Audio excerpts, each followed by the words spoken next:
fun we get from the games like Monopoly and Taboo. But what did people play hundreds of years ago? Surprisingly, some of these games are still played today, and you can buy their replicas. Let me know which is your favorite at the end of the video. Let's start with one of the oldest board games in the world, the Royal Game of Ur. Also called the Game of 20 Squares, was invented around 4,600 years ago in ancient Mesopotamia. The game was rediscovered when the excavations started in the 1920s in the Royal Cemetery of Ur in modern-day Iraq. The game wasn't only played by royals. People from all social classes enjoyed this two-player strategy race game. It was popular all over the Middle East, but its fame reached other places like Sri Lanka. Okay, Brightside, tell me how this game is played. It's similar to backgammon. People competed to get all their pieces from one part of the board to the other. To win this board game, you need to have a strategy, but also you needed luck. Besides entertainment, this game had a special importance regarding fortune telling. The events in the game were believed to mirror the player's future. According to this belief, the game transferred messages from deities or supernatural beings through the moves in the central squares. How come people stopped playing this game? Well, the game evolved with time, and then it was replaced with other board games. Senet is a board game from ancient Egypt dating to around 3100 BCE. The objective of the game is to take all of your pieces off the board. You get 4 or 5 colored pieces. Then you use Senet sticks as dice. Players take turns. There are special rules on how and when you can move your pieces. For example, if you throw the sticks and get one face-up stick, you can move one space, but also get an extra turn. Archaeologists discovered Senet boxes in the ancient Egyptians' tombs. The Egyptians believed in an afterlife, and the word Senet means passing. That's why the game was also associated with the journey to the other side. So it was more than a game, sort of a symbol for the struggle to reach eternity. The game was played and admired by Tutankhamun and Queen Nefertari. It's no secret that the ancient Egyptians loved parties. If you'd been invited to a feast held by a person from the upper class, you would have seen musicians, jugglers, and wrestlers waiting to entertain you. You would have probably spotted some people playing Senet too. On the original board, you would have seen squares decorated with hieroglyphs representing additional rules of the game. Some models in our modern-day replicas also have such hieroglyphs.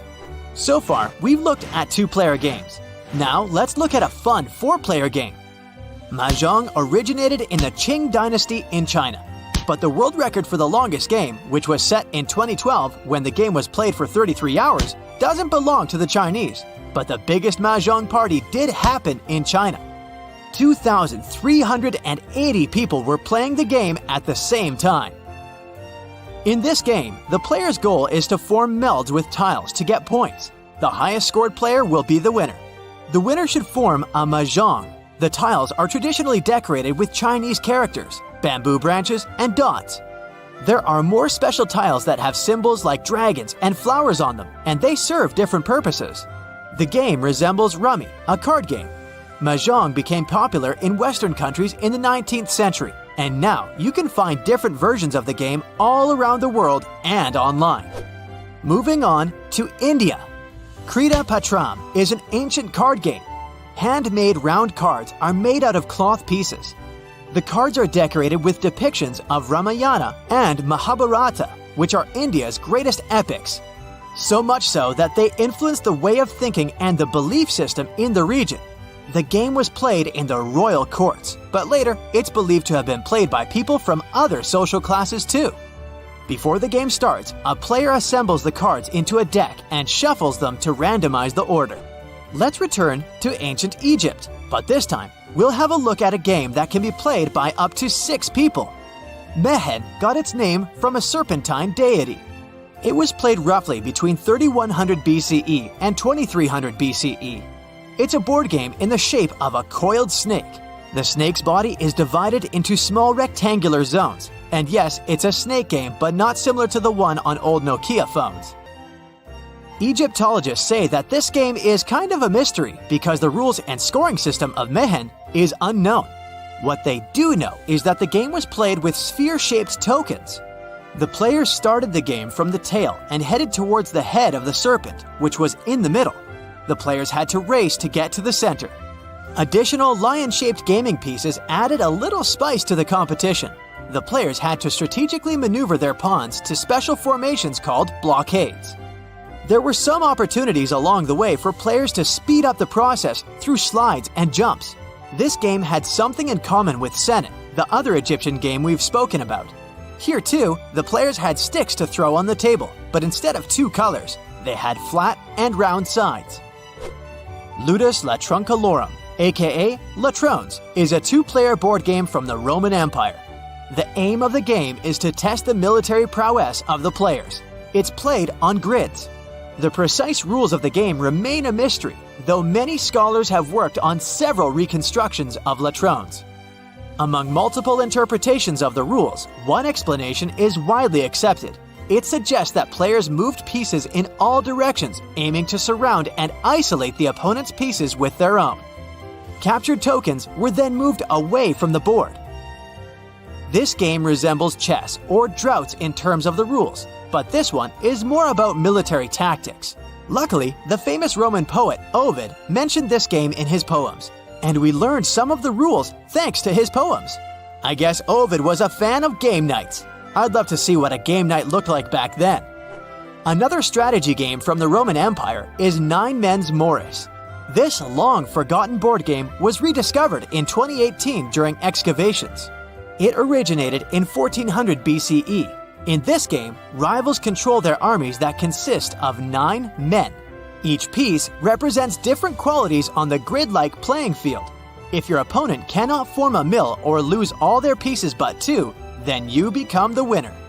In Norway, France, Germany, and many other countries, especially in medieval Europe, there were different variations of Nine Men's Morris.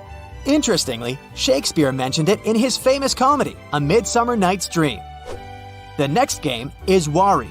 It's also known as Mancala. It became popular in West Africa and then spread to the rest of the world. Here, two players want to beat each other by planning their moves. This game requires mental skills and lots of practice. In other words, wearing your lucky t-shirt won't help you win the game. Each player has 6 holes filled with seeds and a bank to collect the seeds.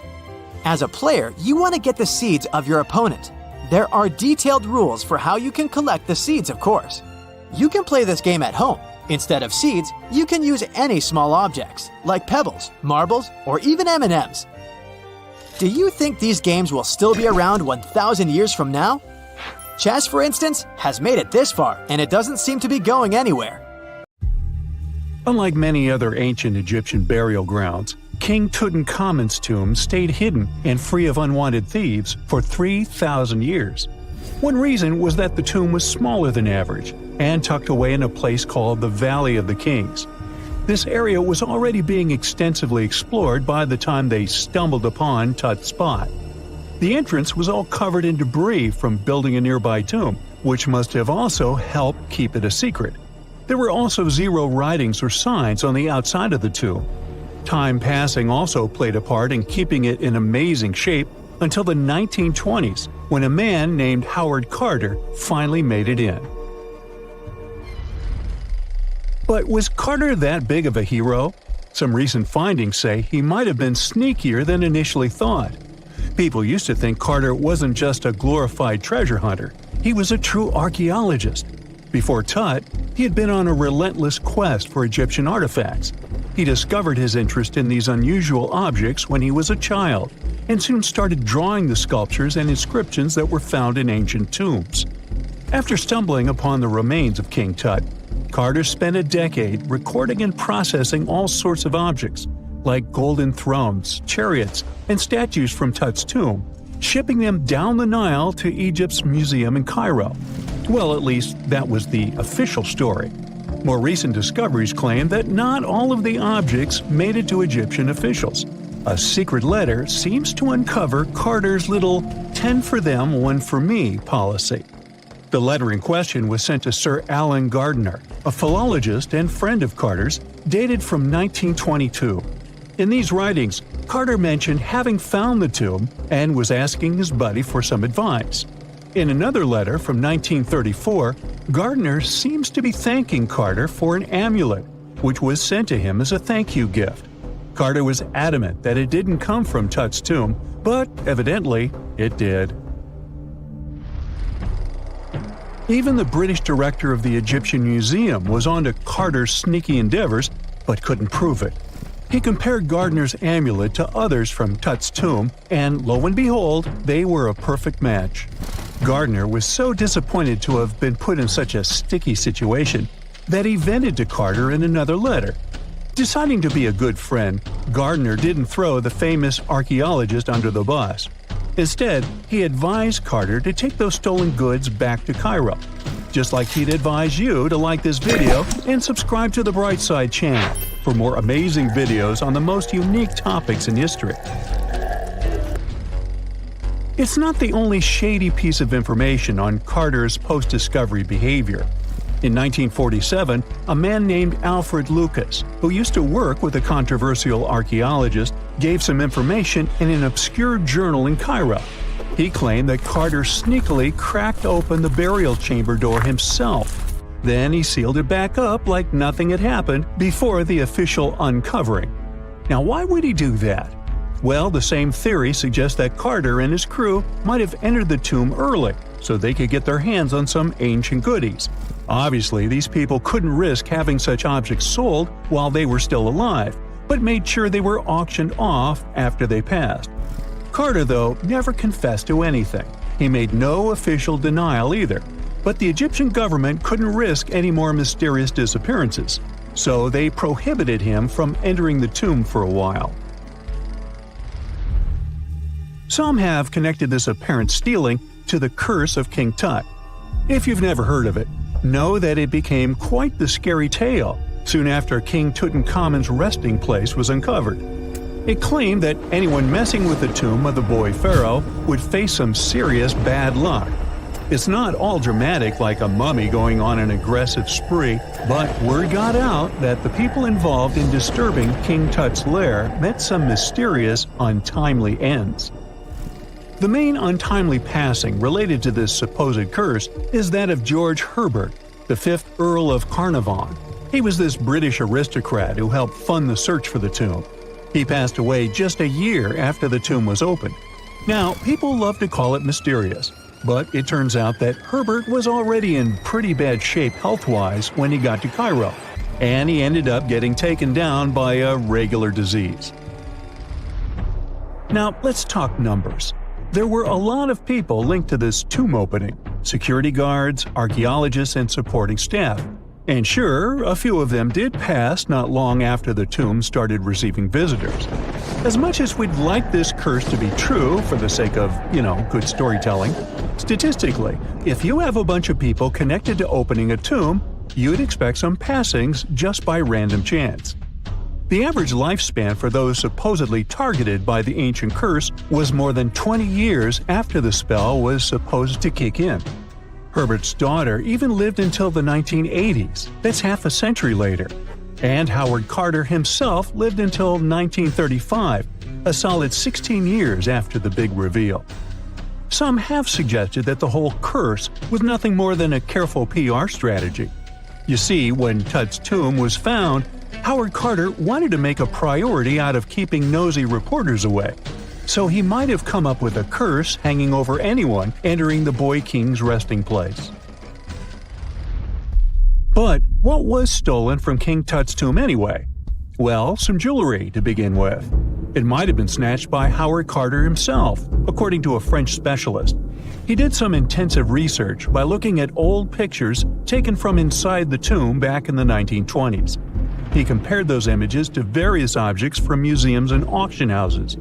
He soon started to piece together the whereabouts of some of Tut's jewelry. First up, there's this collar that used to be on Tut's chest. It was all broken into pieces, and some parts went via Carter to the Nelson Atkins Museum in Missouri. Meanwhile, other bits ended up on a necklace owned by some unnamed people who tried to sell it in 2015 but failed.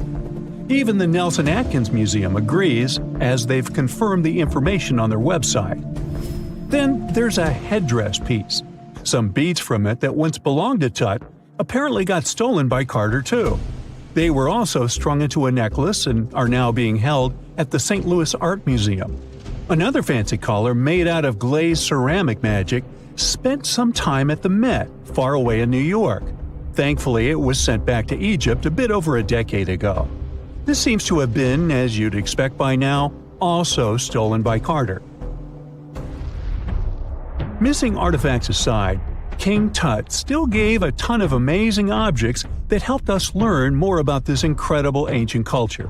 Starting with the famous burial mask. It's this massive 21-inch gold art piece with semi-precious stones and glass paste. It weighs 22 pounds and showcases the boy pharaoh with a long beard and a headdress with a cobra and vulture. On the back, there's this spell from an important ancient Egyptian spiritual book that's supposed to make sure it works just as well in the afterlife. Tut was also apparently a board game enthusiast. They found 4 board games in his tomb, some made of ivory.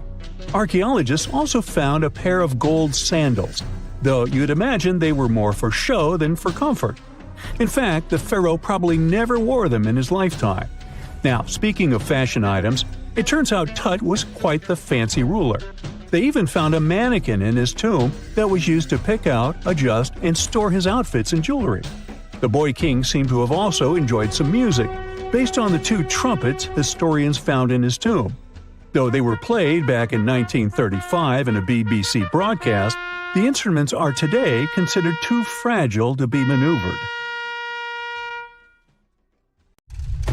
Hey there, curious history buffs! Have you heard the legend of the ancient race of giants of Nevada?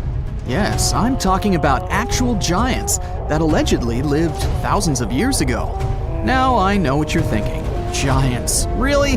Well, archaeological finds add fuel to this debate too. And here's where it gets interesting. Lovelock Cave was indeed used as a burial site, and some of the remains found there are much larger than average human bones. The cave is by the Humboldt Sink in western Nevada. It was once part of an enormous lake, which eventually dried up, leaving a number of smaller ones, including the Humboldt Sink. The cave became the home of the Site-Ka tribe. According to the legend, these red-haired giants were so big that they had to be buried in the cave itself. Indeed, later on, archaeologists discovered 8 to 10 foot tall skeletons. This legend started to unfold when a mining engineer named John T. Reed talked to the locals in 1886. Once Reed saw the cave, he knew he was onto something. The news spread soon, but the cave was attracting another type of attention too. The deposits of a fertilizer known as guano were discovered inside the cave.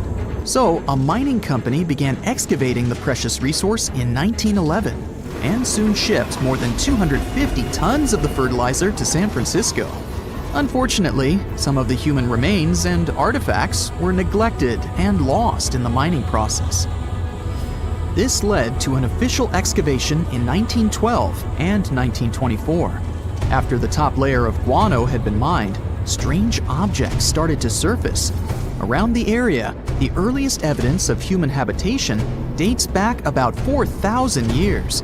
The Lovelock culture lasted for some 3,000 years, and they left us with 10,000 stunning artifacts. The pits in the cave were like a series of time capsules hidden at different depths. Archaeologists determined the age of each pit by its depth. It turns out that many different groups used the cave for storage over a really long time, and the things they stored there give us a really cool glimpse into their cultures. It's like a giant ancient storage unit full of hidden treasures. What have the researchers found besides the giant bones, you might ask? Some other bodies were mummified using a method similar to the one applied by ancient Egyptians. These remains also had something in common with the bodies discovered as far south as Lake Titicaca. Both mummies had some red hair. Yet, there are scientists who believe this reddish hue is the result of the interaction with the environment in which the bodies stayed. So, while the story of the red-haired giants may be a wild and intriguing tale, not everyone is convinced. Some experts believe that the bones found in Lovelock Cave are simply the remains of prehistoric animals like mammoths or sloths. But others insist that there's something more to the story. Other relics, such as finely crafted baskets and exquisite duck decoys made from tule fibers, were also found there. In any case, this cave is worth the attention it gets. By the way, you can still visit this cave today and see the pits of different depths with your own eyes. But let me tell you one thing, it's in a hot, dry, and isolated place. Archaeologists have made another discovery that seems to be straight out of a legend. They think they found the palace of the one and only Odysseus, who was the legendary Greek king of Ithaca and the hero of Homer's epic poem. Move over, Indiana Jones. We've got some real-life adventure happening here from around 1300 BCE. Apparently, this is the only palace mentioned in Homer's epic poems that hasn't been found. The excavations have been made on the Ionian Islands, and the view from the ruins found on the island of Ithaca are exactly as described in the Odyssey, says the professor who led the excavation team. Known to the ancient Romans as Ulysses, the Greek hero took 10 years to return home to Ithaca after the fall of Troy. For many years, Homer's other epic, called the Iliad, which tells the story of the protracted siege of Troy by the Greeks, was regarded as a myth too. But then, in the 1870s, Troy was rediscovered in modern-day Turkey's Çanakkale city. So, if they found Troy, who's to say they couldn't find Odysseus's home? The researchers were following Homer's words as a roadmap. The excavation site has a building complex with 2 levels. It has important finds such as storerooms and workshops, a complicated drainage system, and fragments of pottery. It also has a well from the 8th century BCE, which is around the time when Odysseus is believed to have been the king. Yet, not everyone is convinced that the team has actually discovered the home of Odysseus. A British researcher named Robert Biddlestone insists that Homer's description of ancient Ithaca isn't very similar to the island that now has its name, and that Odysseus's kingdom was actually on the Isle of Cephalonia. However, Italian archaeologist Adriano La Regina might have a more realistic approach to this debate. He says that whether this find has a connection to Ulysses or not, what's more important is the discovery of this royal palace. Once upon a time, in a land far away, the Klamath Indians spread a legend about the creation of Crater Lake. Okay, maybe this land is not that far away, and it still exists. You can find it in south-central Oregon, in the western United States. Anyway, the legend has it that this lake was formed in a vicious battle between 2 volcanoes, Mount Mazama and Mount Shasta. Then the spirits of Earth and the Sky, which are Lao, who ruled the below world, and Skell, the chief of the above world, joined the fight. It turned into a geological drama. During the battle, darkness veiled the land. The fight was over when Mount Mazama collapsed and sent Lao back into the underworld. Then the rain filled the pit and created a lake in the place where the mountain had once stood. Flash forward to our time. Scientists have discovered that Mount Mazama did erupt 7,700 years ago. Artifacts found in the area prove that the legend indeed contains some details about the explosion. The tale says that red-hot rocks were flying through the sky. This happened during the volcanic eruption that caused the mountain to collapse. This created the volcanic caldera, which later on got filled with water. What makes this legend came true story unusual is how long it has existed. According to researchers, these types of verbal stories lose their credibility within 600 to 700 years.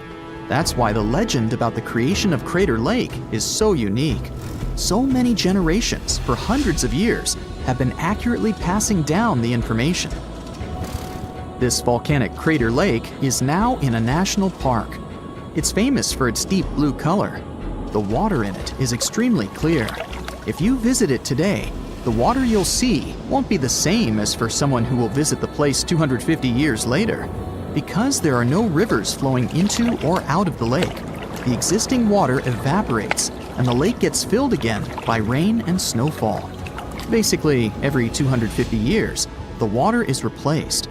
Plus, this lake is almost 2,000 feet deep, which makes it the deepest lake in the United States.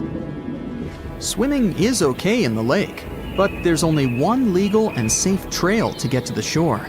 There are other activities, such as fishing and boat tours. Shared human experiences, such as birth, marriage, and aging, may explain why certain tales are shared globally. Similar struggles and obstacles faced by humans around the world generate similar themes in traditional stories about love, parenting, and mortality. So, do you have legends or tales you've heard of from your grandparents? Who knows?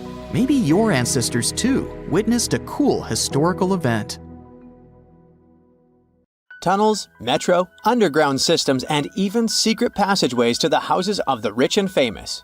Why else do we need tunnels, you may wonder? To hide. Many cities have underground tunnels and even underground doppelgangers. Now let's make it clear. Those passages are normally not connected, contrary to the popular rumor claiming that it was possible to get from Scotland to Turkey using underground passageways built around 5,000 years ago. I mean, it sounds insane even today. Imagine building it back in the day.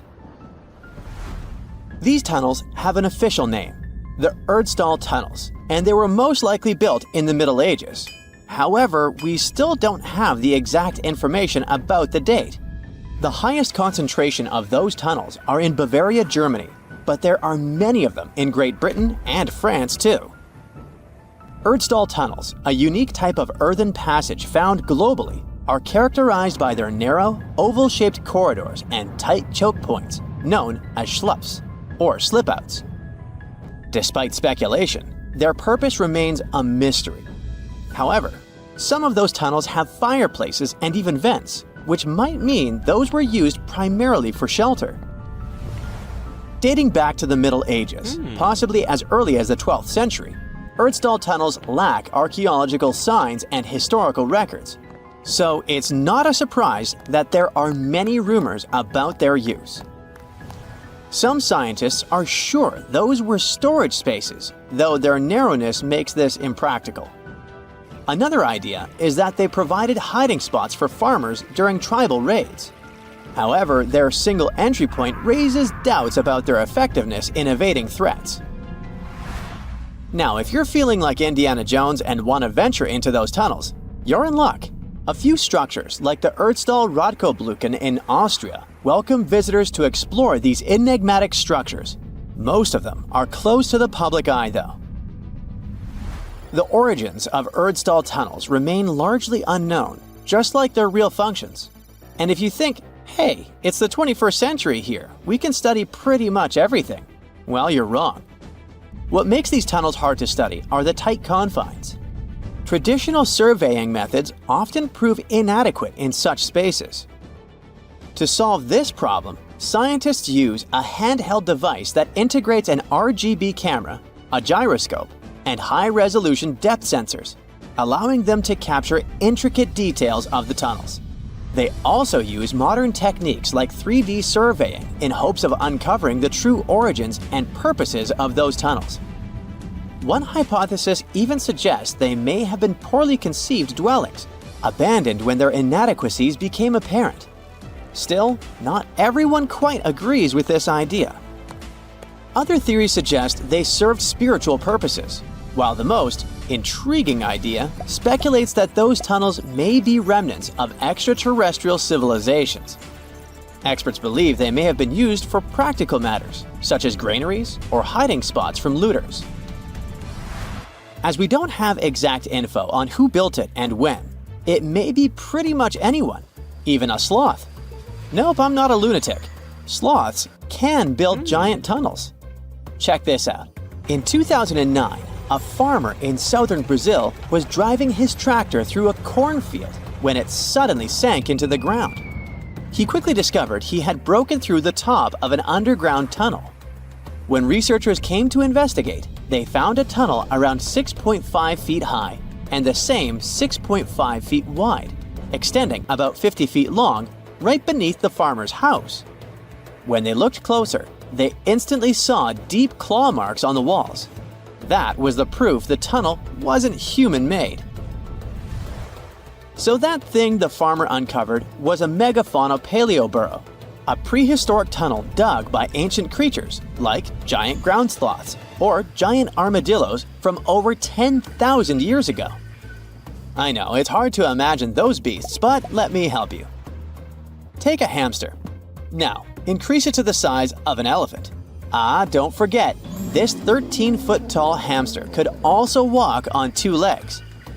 During their time, around 15 million to 10,000 years ago, many species of sloths and giant armadillos roamed the Americas, some even digging similar tunnels. Today, many of these tunnels are filled with sediment, though some remain clear, similar to the one the farmer discovered. This 2009 find sparked significant interest, leading to the discovery of over 1,500 paleoburrows across southern Brazil, making it the era with the highest concentration of such sites worldwide. But no one knows exactly why there are so many of them in southern Brazil. While some paleoburrows exist throughout South America, none have been found in North America, which is weird since those huge sloths roamed the entire continent. The exact purpose of these large tunnels remains a mystery, but scientists believe they may have served as nursing spaces, temperature regulation, or hibernation areas. Tunnels likely developed over centuries as successive generations of sloths and armadillos expanded them. Now, let's take a look at fugus. No, not the Japanese fatal delicacy, and no, not a town in New Guinea. To see them, we gotta travel to the UK. So fugus are underground structures too, but they don't look exactly like tunnels. They are dry stone structures. They look as if a cave had been decorated with stones from the inside. There are only around 15 of them found so far, and most of them are located in Cornwall. According to the estimates, those tunnels were built about 2,400 years ago, and they're still in pristine condition, which is truly fascinating. I mean, back in the day, people had no cool machinery whatsoever, yet their structures still last. And if you dare to buy an apartment today, well, chances are you won't be too happy about the quality. Going back to our fugus, there's nothing extraordinary about their supposed purpose. They could be used for spiritual purposes, as a place to hide, or a food storage. The latest application, though, is a bit weird. I guess it's not a secret for anyone that England is famous for its excessive humidity. And if you want to store your food properly, you gotta avoid the humidity at all costs. Otherwise, say welcome to mold and fungi. But ancient people weren't dull-witted at all, or they wouldn't have survived, and you and I wouldn't be around now. So they might have adapted those fugus to store just some products, those that already had natural molds in them, assisting in the preservation of perishable food, like milk, butter, and cheese. But hey, those are just speculations. The true reason why they were built remains unknown. What makes fugus unique is that they are intentionally built tunnels, not just excavated mines like those in Wales. They were crafted by digging deep trenches, lining them with stone slabs, covering them with capstones, and then filling over them, all of which took significant time and effort. Still, no matter how hard those were to construct, cities around the globe are often built over intricate tunnel systems, each unique to its location. For instance, Paris is famous for its extensive underground quarries, which were abandoned years ago, but still pose a risk of collapse in certain areas above. London boasts one of the largest tunnel networks in the world, including many that were specifically created for military purposes. In New York City, there are rumors of secret tunnels, while Los Angeles has old tunnels from the Prohibition era used for speakeasies. Many other cities also have their share of enigmatic tunnels, and surprisingly, Florida is no exception. It happened in the year 2011 in Ybor City. Near a former post office, flooding uncovered something weird, a section of an unknown structure. Back then, people didn't pay much attention to that, so it took another 7 years to discover something truly fascinating. This historic neighborhood was founded in the 1880s, but it remained unknown until 2018 that it also has a hidden tunnel network. We only learned of it because of renovation work. The exact purpose, of course, is unknown, but most scientists are pretty sure that they serve to connect to early gaming spots and the port of Tampa. Figuring out how extensive the tunnel network is tricky. In 2018, a historic home in Seminole Heights revealed locked doors leading to tunnels from the 1920s. One local even said he traveled through a tunnel for 20 minutes. Rumors suggest some tunnels connect to the Hillsborough River and Ybor City. Research is ongoing, but no new info has emerged yet.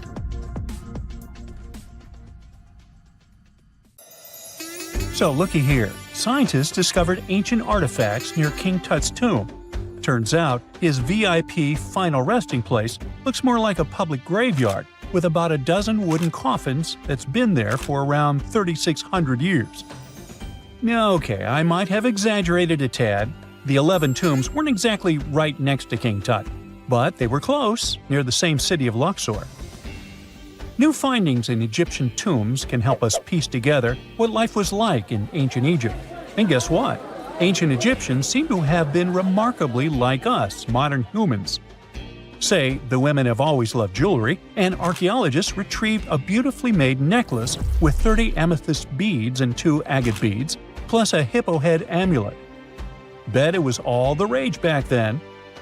Researchers also discovered 2 copper mirrors. One had a handle shaped like a lotus, and the other was decorated with Hathor, the ancient Egyptian deity of the sky, women, fertility, and love.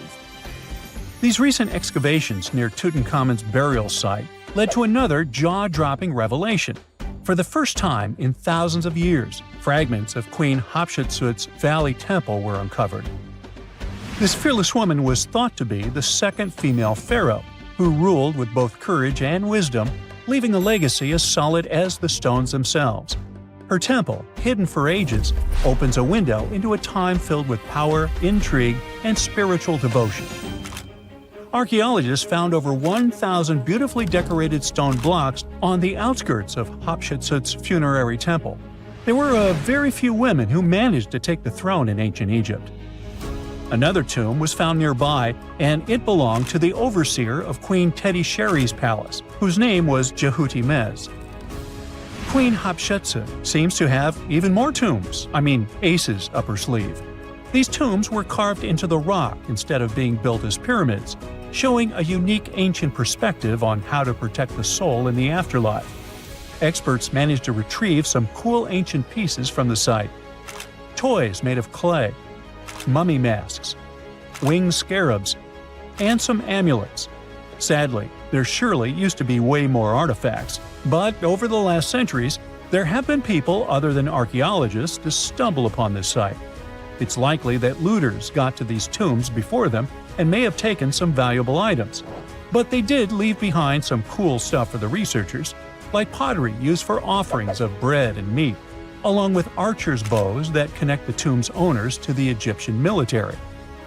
Meanwhile, soul protection is way more important than you might think, especially if you're roaming around Luxor looking for ancient secrets. You aren't scared of King Tut's curse, are you? Let me tell you what happened to those who weren't scared, but promise me to take it with a dash of salt, okay? For years, Egyptologists, especially those who believed in paranormal activity, were convinced that there was an unsettling curse surrounding Tutankhamun's archaeological discoveries. This belief stemmed from the mysterious and untimely demise of several excavators who discovered the tomb in 1922 with no logical explanation for why they passed away. It was just easier to chalk it up to something supernatural and avoid the whole mess. But it turns out it wasn't a curse at all. It was likely the radiation that caused those excavators to perish. Now, you might wonder where the radiation came from. After all, while radioactivity was discovered in the 19th century, ancient Egyptians, despite their impressive pyramids, didn't have any radium lying around to make Tut's tomb glow like crazy. So, what could be the real story? It might have been toxic waste behind it all. Toxic levels of radiation from uranium and hazardous waste have been lurking inside the tomb since it was sealed over 3,000 years ago. The burial chamber of Tutankhamun's tomb reportedly has such high radiation levels that anyone who steps inside could easily end up with a fatal dose of radiation sickness or an incurable condition. By the way, you can have a somewhat similar level of radioactivity if you don't get rid of those moldy dinner leftovers you left to perish in your fridge a month ago. But this radioactivity isn't exclusive to Tutankhamun's tomb. Ancient Egyptian artifacts discovery is rewarding yet dangerous due to unusually high radiation levels in Old Kingdom tombs all over Egypt. Geiger counters have detected radiation at 2 sites near the Giza pyramids, and radon, a radioactive gas, has been found in several underground tombs in Saqqara. Interestingly, experts believe that the builders of these ancient tombs were aware of the toxins, as some eerie warnings were carved into the walls of many tombs. One inscription ominously declared, "They that break this tomb shall meet their end by a malady that no doctor can diagnose." Other ominous phrases like "forbidden," "due to evil spirits," only added to the fear that supernatural curses haunted these ancient sites. Ominous signs have stunned archaeologists since forever, but the fear grew even stronger a century ago with the mysterious passing of Lord Carnarvon, who funded King Tut's excavation in 1922 and reportedly explored the treasure-filled rooms, along with several others who entered the tomb. Arthur Weigall, another British Egyptologist who was present at the tomb's opening and is credited with starting the curse myth, passed away young when he was just in his 50s in 1934. Chances are the condition that made him pass was connected to radiation. In total, 6 out of the 26 people who were there when the tomb was opened met their end within a decade from various causes. Not only X-ray exposure, those reasons include asphyxia, stroke, heart failure, pneumonia, and even poisoning. Well, isn't this getting a little grim? There was one guy who opened the tomb and somehow managed to avoid the infamous curse, Howard Carter, or so it seemed. Some folks pointed to his survival as proof that the curse wasn't real. After digging up the tomb, Carter published several books on the topic and shifted gears from archaeology to dealing in antiquities for various museums. Despite dodging demise or injury, rumors swirled about how the curse may have impacted him in other ways. One of the big stories linked him to Lord Carnarvon's daughter, Evelyn. Some said he was madly in love with her, but she married someone else, so he chose to stay single. Others claimed they had an affair while she was in Egypt, which ended when her father passed away and she left the country for good. However, there wasn't much evidence to support these stories. Evelyn was just 6 when they met, and they remained friends until his last breath. She was even one of the few attendees at his funeral, but denied any romantic involvement, saying they weren't that close. A year after the revolutionary discovery near King Tut's tomb, Evelyn married politician Sir Brograve Beauchamp and had a daughter. That same year, Beauchamp toured the tomb with his parents, guided by Carter himself. Carter never married and, aside from those posthumous rumors about Evelyn, had no other romantic connections. While the curse adds an intriguing twist to his life story, his tendency to keep relationships at arm's length was evident long before the tomb was opened. It seemed Carter just wasn't a people person. In 1939, after battling a serious illness, he ultimately succumbed to fate. He was 64, which was a pretty common life expectancy in the UK back then, so no one really thought it was off and linked it to an ancient curse.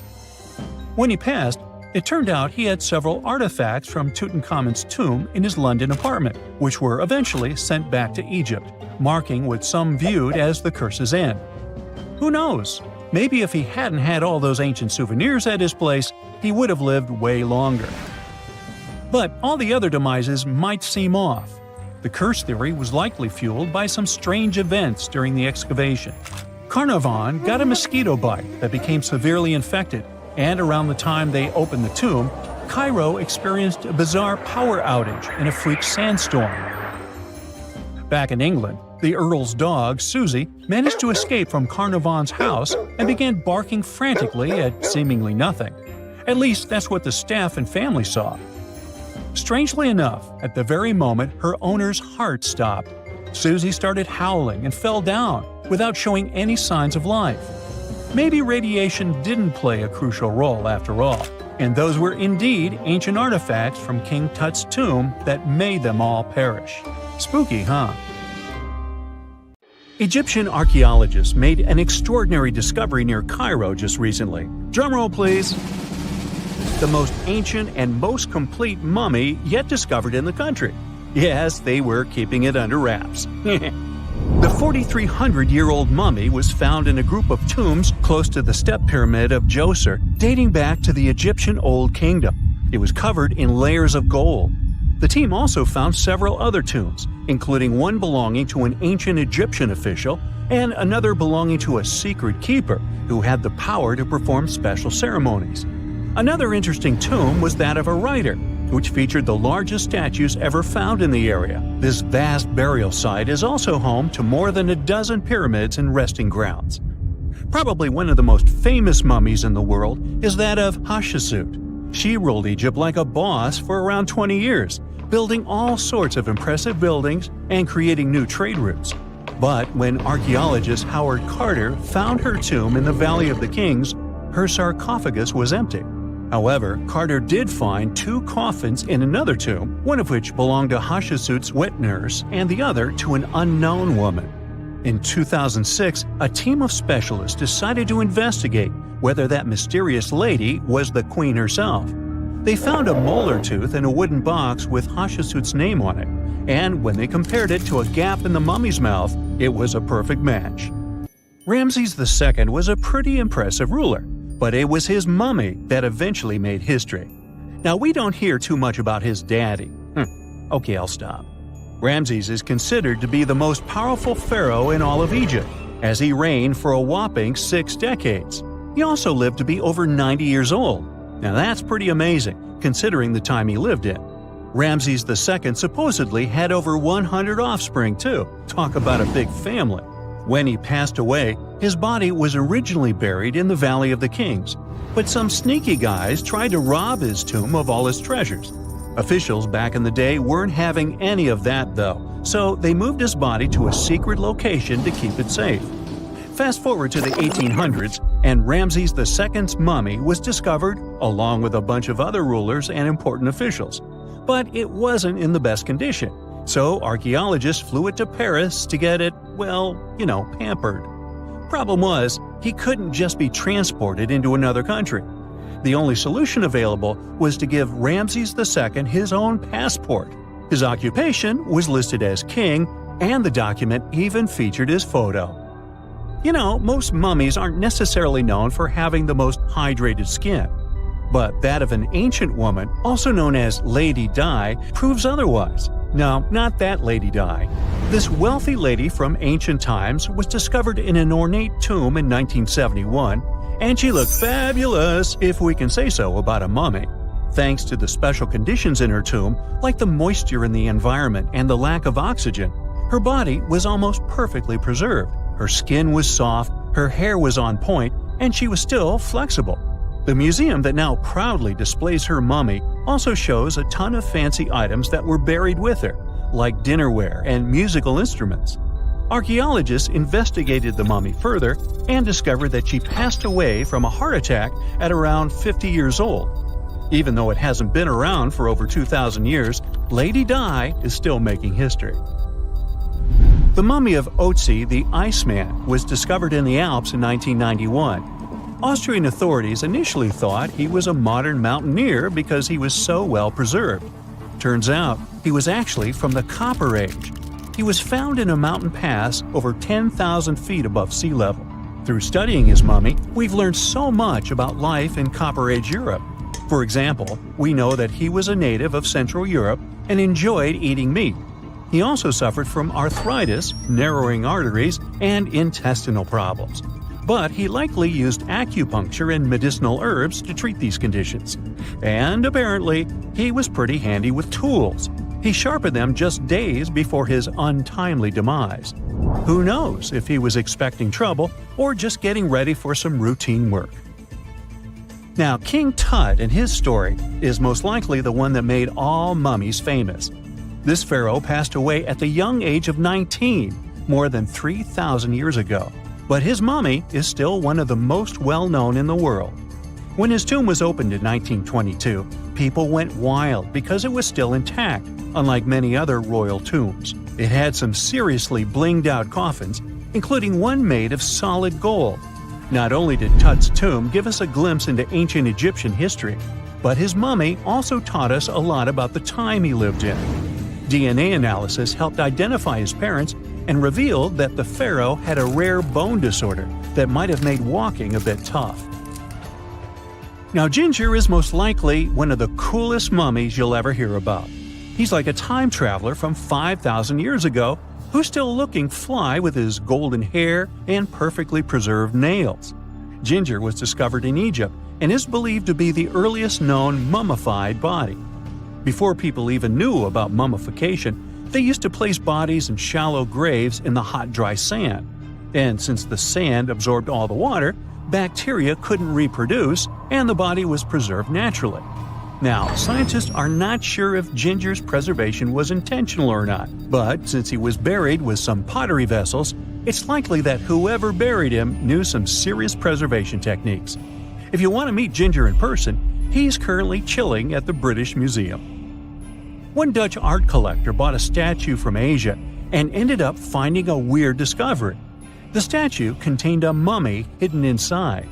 Unfortunately, the body was too fragile to move, so they had to leave it there. The coolest part is that this mummy is over 1,000 years old and was on display for 200 years before being encased in the statue. When scientists did a CT scan, they found out that the mummy was filled with paper scraps covered in writings. Experts think he might have done this thing called self-mummification, which is a pretty intense process involving a special diet and tea that makes your body less prone to bacteria. Only a few people could handle this ritual, and those who managed to do that were seriously respected. No other Egyptian queen has baffled scientists and historians like the stunning Nefertiti. Based on her statues, she was known for her slender neck, wide eyes, and high cheekbones. Her name translates to "the beautiful woman has come." Talk about living up to your name, huh?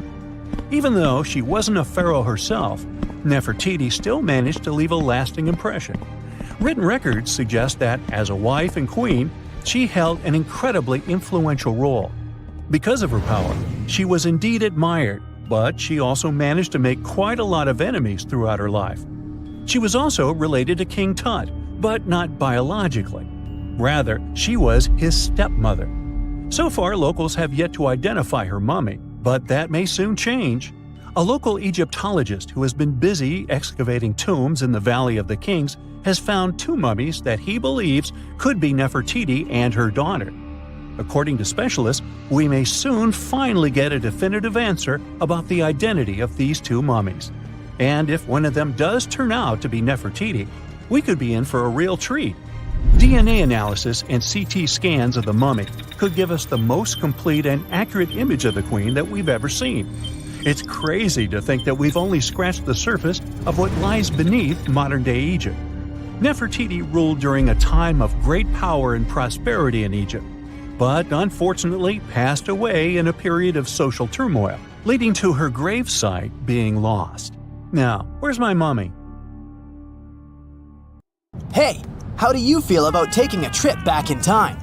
We're diving into the history of the Amazon forest to unravel the mystery of its lost cities. Grab your bug spray and hop on. The Amazon forest is the world's largest rainforest. The environment there can be extremely challenging for human life. Yet, the legend goes that the Amazon has been home to sprawling settlements, rich in unmeasurable wealth. Could that really be true? Or is that none other than a figment of our collective imagination? The legend of El Dorado might be the myth that started this whole thing.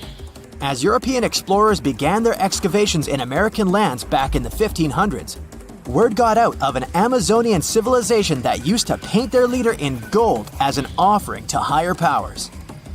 The legend of El Hombre Dorado, aka the Golden Man, began to quickly spread around Europe. Explorers got excited at the possibility of finding an infinite amount of gold somewhere deep within the Latin American jungle. And as you can imagine, expeditions to the continent began to multiply with each passing year. It didn't take long before explorers found this civilization. They were known as the Muisca people and were located in Colombia, near Lake Gudavia. The Muisca people had a tradition of painting their leader, aka the Zipa, from head to toe in gold. In a ceremonial gesture, the Zipa would swim into the river, spreading gold dust all over the lake. For the Muisca, this was their way of acknowledging and thanking the higher powers of the universe they believed in.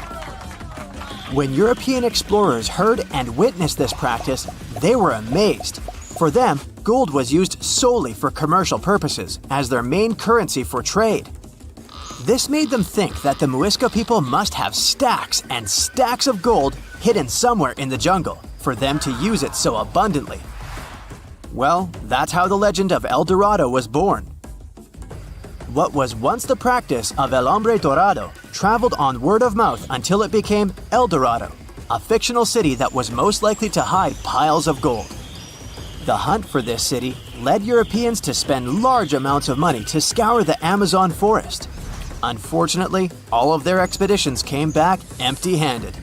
That is, if they ever came back at all. Now, jump to the beginning of the 1900s. In England, the Royal Geographic Society, a prestigious British institution, was looking for somebody willing to travel down to Latin America to trace the border between Brazil and Bolivia. More specifically, the part of the border that is nestled deep within the Amazon rainforest.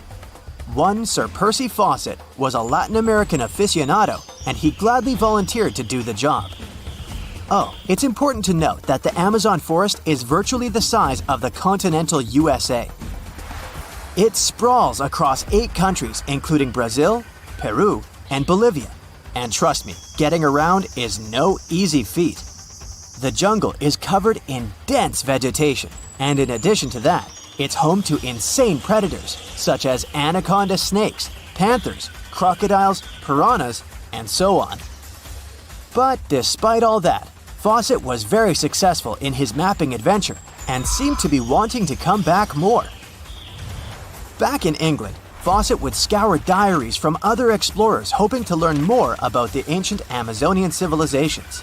He would read about the Incas and the Mayans and the great empires they built. He believed that if the Incas were capable of building empires that stretched over 2 million square miles, this could mean that other Amazonian civilizations could have thrived there too. During his research, Fawcett came across a report from a 16th century explorer. The report told of a city deep within the Amazon forest that held unimaginable quantities of minerals, a town that stretched for 15 miles without any space from a house to house. This report fueled Fawcett's imagination to a new extreme. From then on, he became obsessed with finding what he called the lost city of Z. Over years, Fawcett searched the Amazon forest, usually looking for stone ruins that could possibly indicate human settlements. On his later expeditions, he focused on exploring the state of Mato Grosso in central Brazil. He would travel from Europe and into the lower region of the Xingu River. The trip to the Xingu would take him around 14 days on foot. Then, he would set sail in small wooden boats accompanied by local indigenous leaders that knew the region better than anyone. How he communicated with the indigenous population is still a mystery, since they only spoke in local dialects. Some scientists believe that this could have been the real reason why he never found the city. They believed he wasn't able to communicate what exactly he was looking for. And this was not his greatest difficulty. As we've said before, Amazon is not a kind place for its visitors. In his diaries, Fawcett tells of encounters with a 60-foot-long anaconda, which he bravely survived. He writes of endless sleepless nights and waking up with his hands and feet swollen from mosquito bites. Some of his peers said he was invincible and tireless, but the day came during his 8th expedition when he didn't make it back home. Fawcett disappeared without leaving any trace behind. Some even suspect that he was close to reaching his lifelong goal. On the day of his disappearance, he sent an optimistic letter to his wife saying there was nothing to fear, and that he was setting out on a certain final search. Fawcett's failed attempt to find ruins seemed to support what had become a consensus among experts at the time, that this rainforest was too inhospitable to support large, complex societies, let alone cities. Experts were convinced that the Amazon's lost cities were nothing more than fiction. That is, until the 1960s, when modern research began to find evidence that suggested otherwise. Scientists discovered patches of extremely fertile soil. They called it Black Earth. And apparently, they found lots of it in the Amazon, especially alongside rivers. Further research even showed that such soil was created by human waste or the intentional burning of forests, which adds nutrients to the soil below, which could only mean bingo! The discovery of Black Earth was the evidence that large-scale agriculture was possible and probably did exist amidst the Amazon, confirming that settlements could have formed there after all. In the 1990s, along the Xingsu River in Brazil, a team of archaeologists from the University of Florida made a remarkable discovery. Working alongside local indigenous people, they found very long ditches. After mapping them, they realized that these ditches were a sign of a big settlement. They were remnants of carefully designed walls centered around a plaza. Some were roads that led to more settlements. In fact, just this part of the Amazon, about the size of New Jersey, was once a network of dozens of settlements that experts believe could have been home to at least 50,000 people between 1250 and 1650 CE.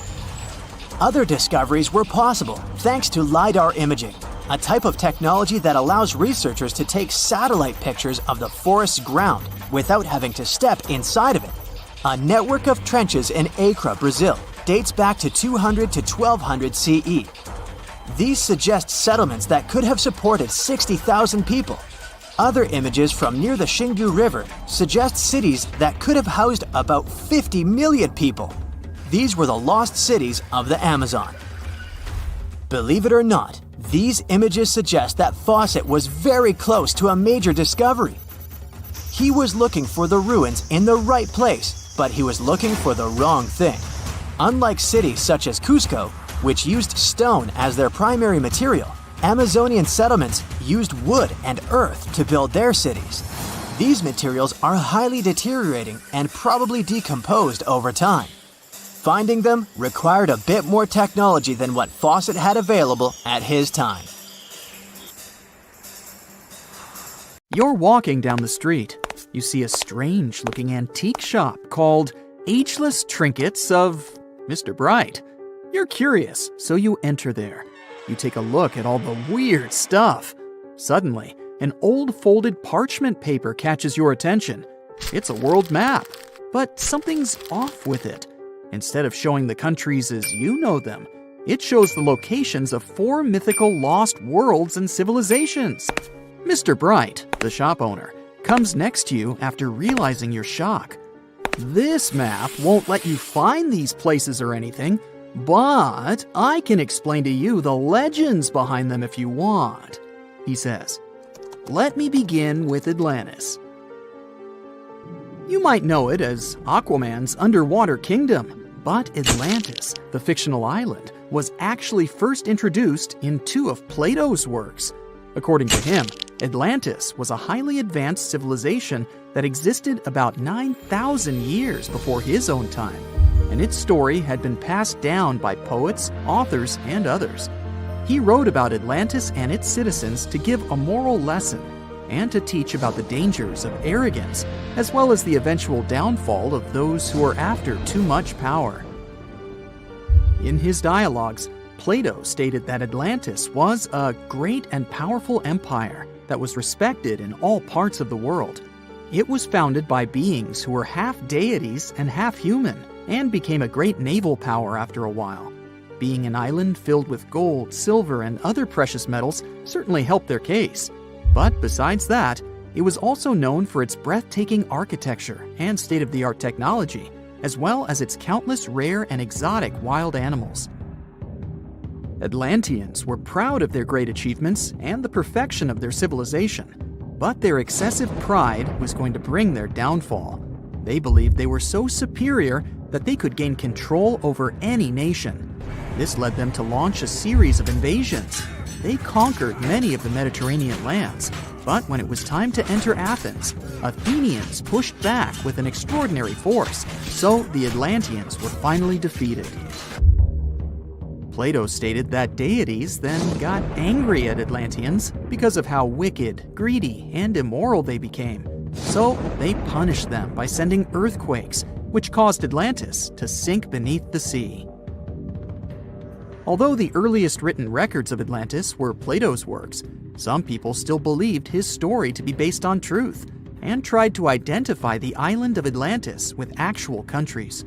Some people suggested it may have been located in the Mediterranean Sea, near the coast of Spain or Italy. Others thought it may have been located in the Caribbean, off the coast of Central or South America, but there was no solid evidence to support any of these claims. One theory, in particular, seemed more plausible than the others, though. Located in the Aegean Sea, the island of Santorini was the home of a highly advanced Minoan society. However, due to a huge volcanic eruption, it was destroyed about 3,600 years ago, causing the Minoan civilization to suddenly disappear. These similarities between the fictional Atlanteans and the historical Minoans made Santorini a good candidate for the speculations.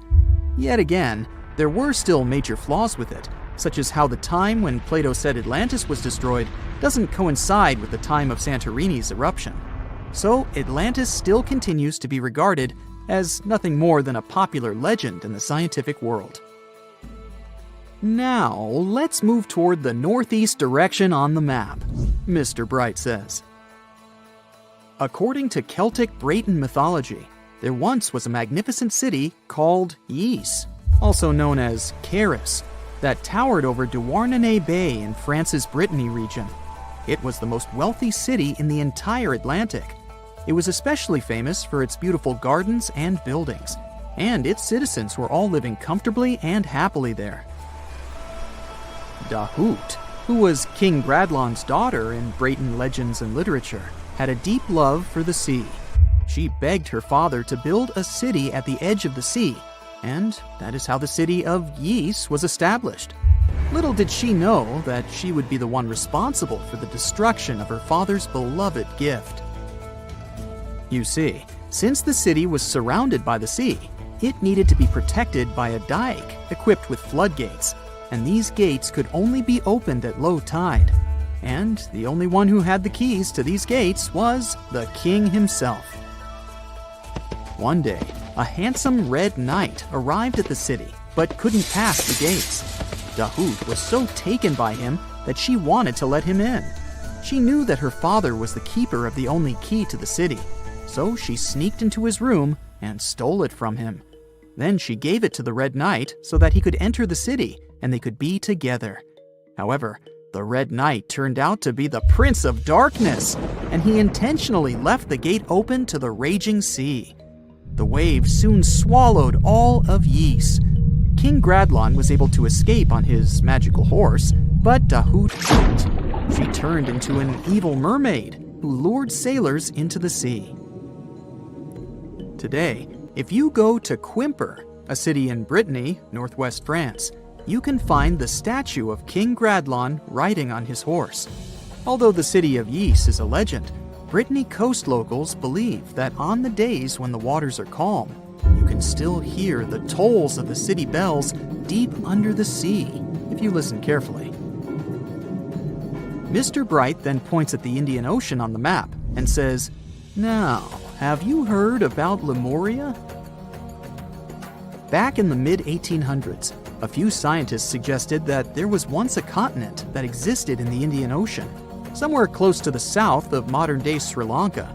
The first one to popularize this theory was the British lawyer and zoologist Philip Lutley Sclater.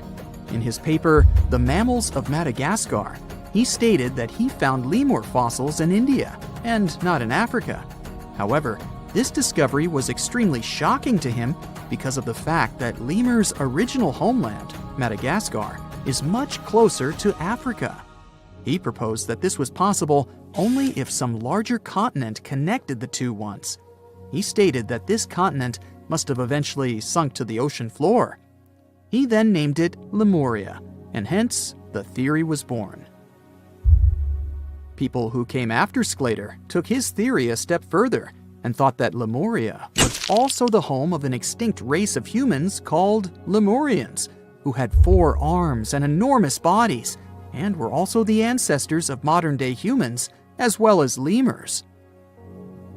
Of course, as new scientific discoveries were made on plate tectonics, evolution, and the study of DNA, the theories regarding the fictional continent called Lemuria were debunked. The last fictional land on the map is Agartha, Mr. Bright says. Taking its roots from Eastern mysticism, one legend says there's a kingdom called Agartha that is located deep beneath the surface of the earth. It's where all 4 corners of the world are connected by paths and tunnels. It is said that there's a secret entrance into Agartha hidden in the Gobi Desert, and it's built by Agarthans themselves using advanced technology that can't be detected by us, the surface folks. According to some beliefs, Agartha exists to counterbalance the energies of those who live above the surface. While we live in a state of rush and heightened emotions, this world beneath us is the total opposite. Some even say that those who escaped Atlantis fled here to continue their lives inside the Earth's core. And yet, others think it's actually a land that's crawling with all kinds of monsters. But there's no need to be scared, since modern science proved Earth's core is not actually hollow and is a solid hot iron ball. So you can cancel your journey plans to the center of the Earth if you've made any. Thanks, Mr. Bright. Meet Costello. He's a Brazilian reef octopus. But Costello isn't a regular octopus. While watching him, scientists began to suspect that he might be experiencing nightmares. When he was sleeping, he was changing colors, making some wild movements, expelling water, and even releasing ink. They decided to study Costello for a while. His behavior during sleep resembled stress and fear. The study showed that he might see vivid dreams, which are, at times, spooky. Well, as just one octopus, these cute underwater creatures are known for their intelligence and sometimes human-like behavior, so it's entirely possible that they see dreams just like we do.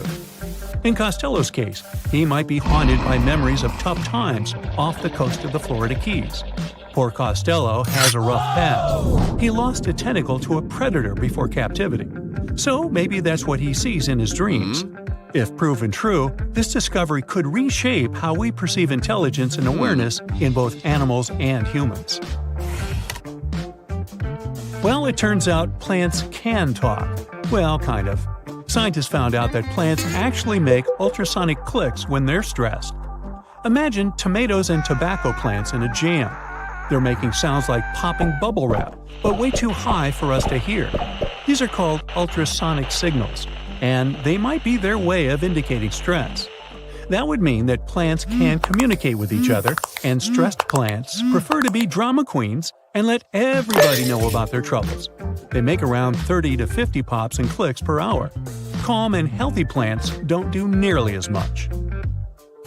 And not only do plants talk, but even have their own language. They make different sounds depending on whether the plant is experiencing thirst or is bothered by a snipped stem or something else. Moreover, some of them are so dramatic that they start ringing alarms even before they show signs of dehydration, when they know they're getting close to it. Scientists aren't sure why they do that, though.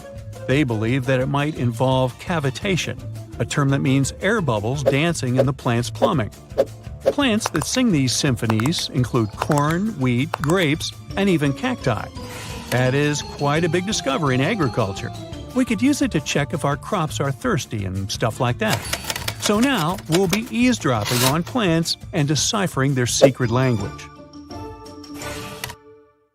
Okay, time for some universal news. Recent studies are shaking up what we thought we knew about the universe's age. Our findings during the last decades showed that the universe must be around 13.7 billion years old. However, a new study shows that it might be almost twice as old, up to 26.7 billion years. Keep in mind that it's not proven, so for now, the official number stays the same. Scientists were using the time since the Big Bang and studying ancient stars to measure the universe's age. But some stars were playing hard to get, looking older than the universe itself. For example, the ancient star Methuselah, which is estimated to be around 14 billion years old, which would be older than our universe. Also, the James Webb Space Telescope caught galaxies looking super mature just a few hundred million years after the Big Bang. All this poses some hard puzzles for astronomers. But this new hypothesis combines the expanding universe theory with something called the tired light theory. It suggests that light loses energy as it zips across cosmic distances. Combine this with the expanding universe theory, and bam! As the universe expands, the light loses energy, so we simply can't see all the super ancient stars that are very far away from us, which is why we could make a mistake in calculating our universe's age. The new model also pushes back when galaxies started forming. It suggests that those early galaxies spotted by the Webb telescope took way longer to form than we originally thought. This study is a serious shakeup in the scientific community. If we made such a huge mistake in calculations, we'd have to rethink the very fundamental astrophysics principles. That would be a giant leap, and we'd have to make a huge makeover of almost everything. Which is why we need to be very cautious about it. So while scientists test this new theory, we just have to wait for the results. Now, these aren't the only space news. The new AI technology is already being actively used for scientific research. This time, AI is helping us to look for signs of extraterrestrial life.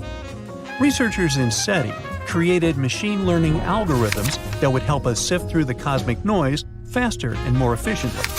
When you point a radio telescope at the stars, it's like turning into a celestial radio station that's full of different signals. We catch everything from pulsars to radio galaxies and earthly interference. Obviously, it would be pretty hard to identify a potential signal from extraterrestrials in all this mess. For over 60 years, scientists had to do all this manually. It was a daunting task to scan the skies and explore countless stars and radio frequencies. But now, AI came to help. The algorithms are trained to recognize and distinguish known interference patterns, like those from mobile phones and electronic devices, amidst the cosmic data. They spot anything deviating from known patterns, the potential needle in the haystack. And we've already had some breakthroughs here. The astronomers caught 8 signals that didn't fit known patterns. While not confirmed as extraterrestrial life, they show that there's a great potential for future research. Going back to animals, this time we're visiting prehistoric Earth.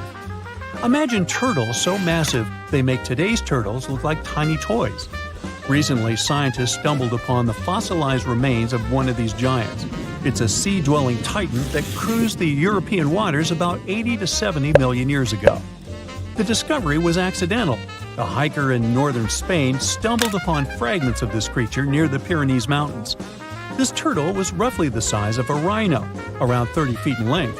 Just to give you an idea, this creature would be about the size of an average car. It shows that extreme sizes were more common before an extinction event. The turtles we know now, of smaller, still substantial sizes, dominated afterward. But the ancient oceans were filled with giant turtles munching on mollusks and jellyfish. This discovery also challenges the idea that gigantic turtles were exclusive to North America. The existence of this turtle proves that these colossal reptiles were hanging out in European waters too. So this might be just the tip of an iceberg, and you'll want to steer around that one too. And finally, NASA's James Webb Space Telescope has made a great discovery. It detected a crucial carbon compound in space. It's called methylcation, and this tiny molecule, even if it might seem insignificant, could help us unlock the secrets of interstellar organic chemistry. Carbon is incredibly important. Carbon molecules are building blocks that construct everything from stars to planets to, well, us. It's the key ingredient for life, and scientists are eager to understand how it shaped our existence on Earth, and if it could do the same elsewhere in the universe. And methycation plays a very important role in the creation of complex carbon-based molecules. That's why it's very cool that we discovered methycation, even if it's very far away. NASA scientists found it in a young star system. This system is chilling about 1,350 light-years away from us, in the Orion Nebula. The star in this system, which is smaller and a bit weaker than our Sun, is bombarded by intense ultraviolet light from nearby hot, young, massive stars. You'd think such strong UV radiation would destroy complex organic molecules. But the research team believes that it might actually kickstart the formation of these carbon compounds. Maybe stronger stars and their insane radiation levels actually work as energy sources for life. They set off a chemical chain reaction, which results in complex carbon stuff like plants and animals. Seems like we found yet another puzzle piece.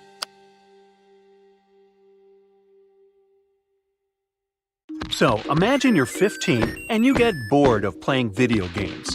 Instead, to pass the time, you decide to give some attention to an old hobby of yours, tracking down lost Mayan cities. You've heard that some ancient civilizations are said to have built entire cities based on constellations, so you decide to check out whether that was true for the Mayans.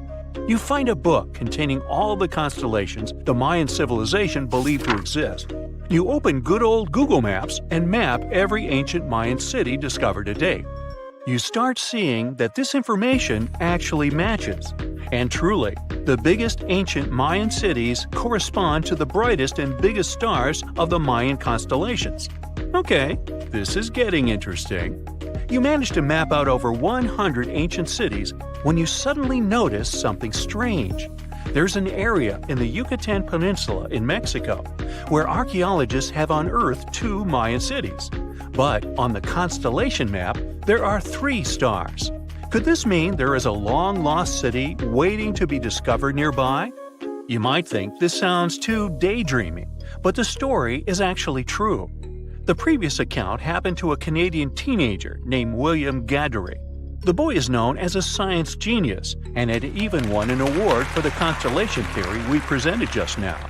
When he noticed that a 3rd city was missing from the 23rd constellation he was examining, he began to scour the internet for satellite pictures that could help him solve this mystery. He looked into images from NASA, JAXA, a Japan-based satellite company, and Google Earth. These images were still insufficient to answer his questions, so he reached out to a friend inside the Canadian Space Agency. His friend provided him with state-of-the-art satellite imagery that gave him the answer he was looking for. According to the images, there is a large square area right on the border of Mexico and Belize, which looks like the remains of a city. William took the images to a remote sensing expert known as Dr. Armand Laroque from the University of New Brunswick. They studied the images thoroughly and concluded that the area could be housing 30 buildings and even a large pyramid. The scientific and archaeological community went crazy with the 15-year-old's discovery. Could this really be true? Some background. Lost Mayan cities began to be unearthed in the mid-20th century. Since then, ruins from cities such as Tikal, Palenque, and Uxmal have been rediscovered. The Mayans were one of the biggest pre-Columbian civilizations living in the Americas. They began to settle in the area as early as 1500 BCE. Experts believe that, at its height, the Mayan civilization consisted of over 40 cities, with a population of millions of people. That's a crowd. And their cities were pretty interesting. Their civilization spanned over Mexico's Yucatan Peninsula, Guatemala, and Belize. They survived mainly on agriculture, so they developed a complex irrigation system in most of their cities. They built a series of ceremonial buildings, pyramids, plazas, and even courts for ball games. The Mayans were keen pyramid builders, but they also developed an advanced astronomical system. With whatever ancient technology they had, they were able to predict the exact location of planets, such as Venus and Mars, and they were able to predict the exact dates of eclipses. That's why the methodology William used to discover this long-lost Mayan city was unusual, but not completely surreal. The Mayans were keen astronomers, so it wouldn't be too strange that they built their major architectural feats in relation to the sky, would it? And they wouldn't be the first ones to be doing so. There is a famous fringe of Egyptology dedicated to studying how the Giza pyramids were built in perfect alignment with the Orion constellation, meaning that each pyramid was purposely built to align with one of the major stars of Orion's belt. According to William, he first had the idea to look at the Mayan constellations because he couldn't understand why the Mayans built their cities where they built them. Most major cities, such as Chichen Itza and Uxmal, aren't near any rivers or significant bodies of water. Instead, they're built on marginal lands and on top of mountains, which confused the 15-year-old. His next thought was that it might have something to do with astronomy. William named the new city he discovered Mouth of Fire, which is also my nickname, and he even won a merit award for his hard work. However, his theory was very much contested inside the archaeological community, and many Mayan experts worked to debunk William's findings. Some archaeologists say that constellation theories are too unscientific. Anthony Aveni, a renowned anthropologist and astronomer, referred to William's methodology as an act of creative imagination. He explained that there is no way to be sure what the Mayan constellations really were. It's all just hypothetical. Another debunking of William's findings came from Mayanist David Stewart, who said that the object identified on the satellite imagery is nothing but an old cornfield. His claim was supported by an expedition that took place near the area in 2021, when the archaeologists present reported there was nothing at all in this area. Still, a 15-year-old boy almost found a long-lost Mayan city, which is pretty exciting if you ask me. Similar techniques as those used by William are actually being used to unearth lost civilizations all over the world. According to space archaeologist Sarah Parquet, satellite imagery has been a key player in discovering ancient cities in Egypt and other places. Sarah herself spends most of her days scouring images for any sign of where there could have been cities long ago. What happens, she says, is that any time you have something buried, it's going to be covered either by vegetation, soil or sand, or some other modern construction on top of it.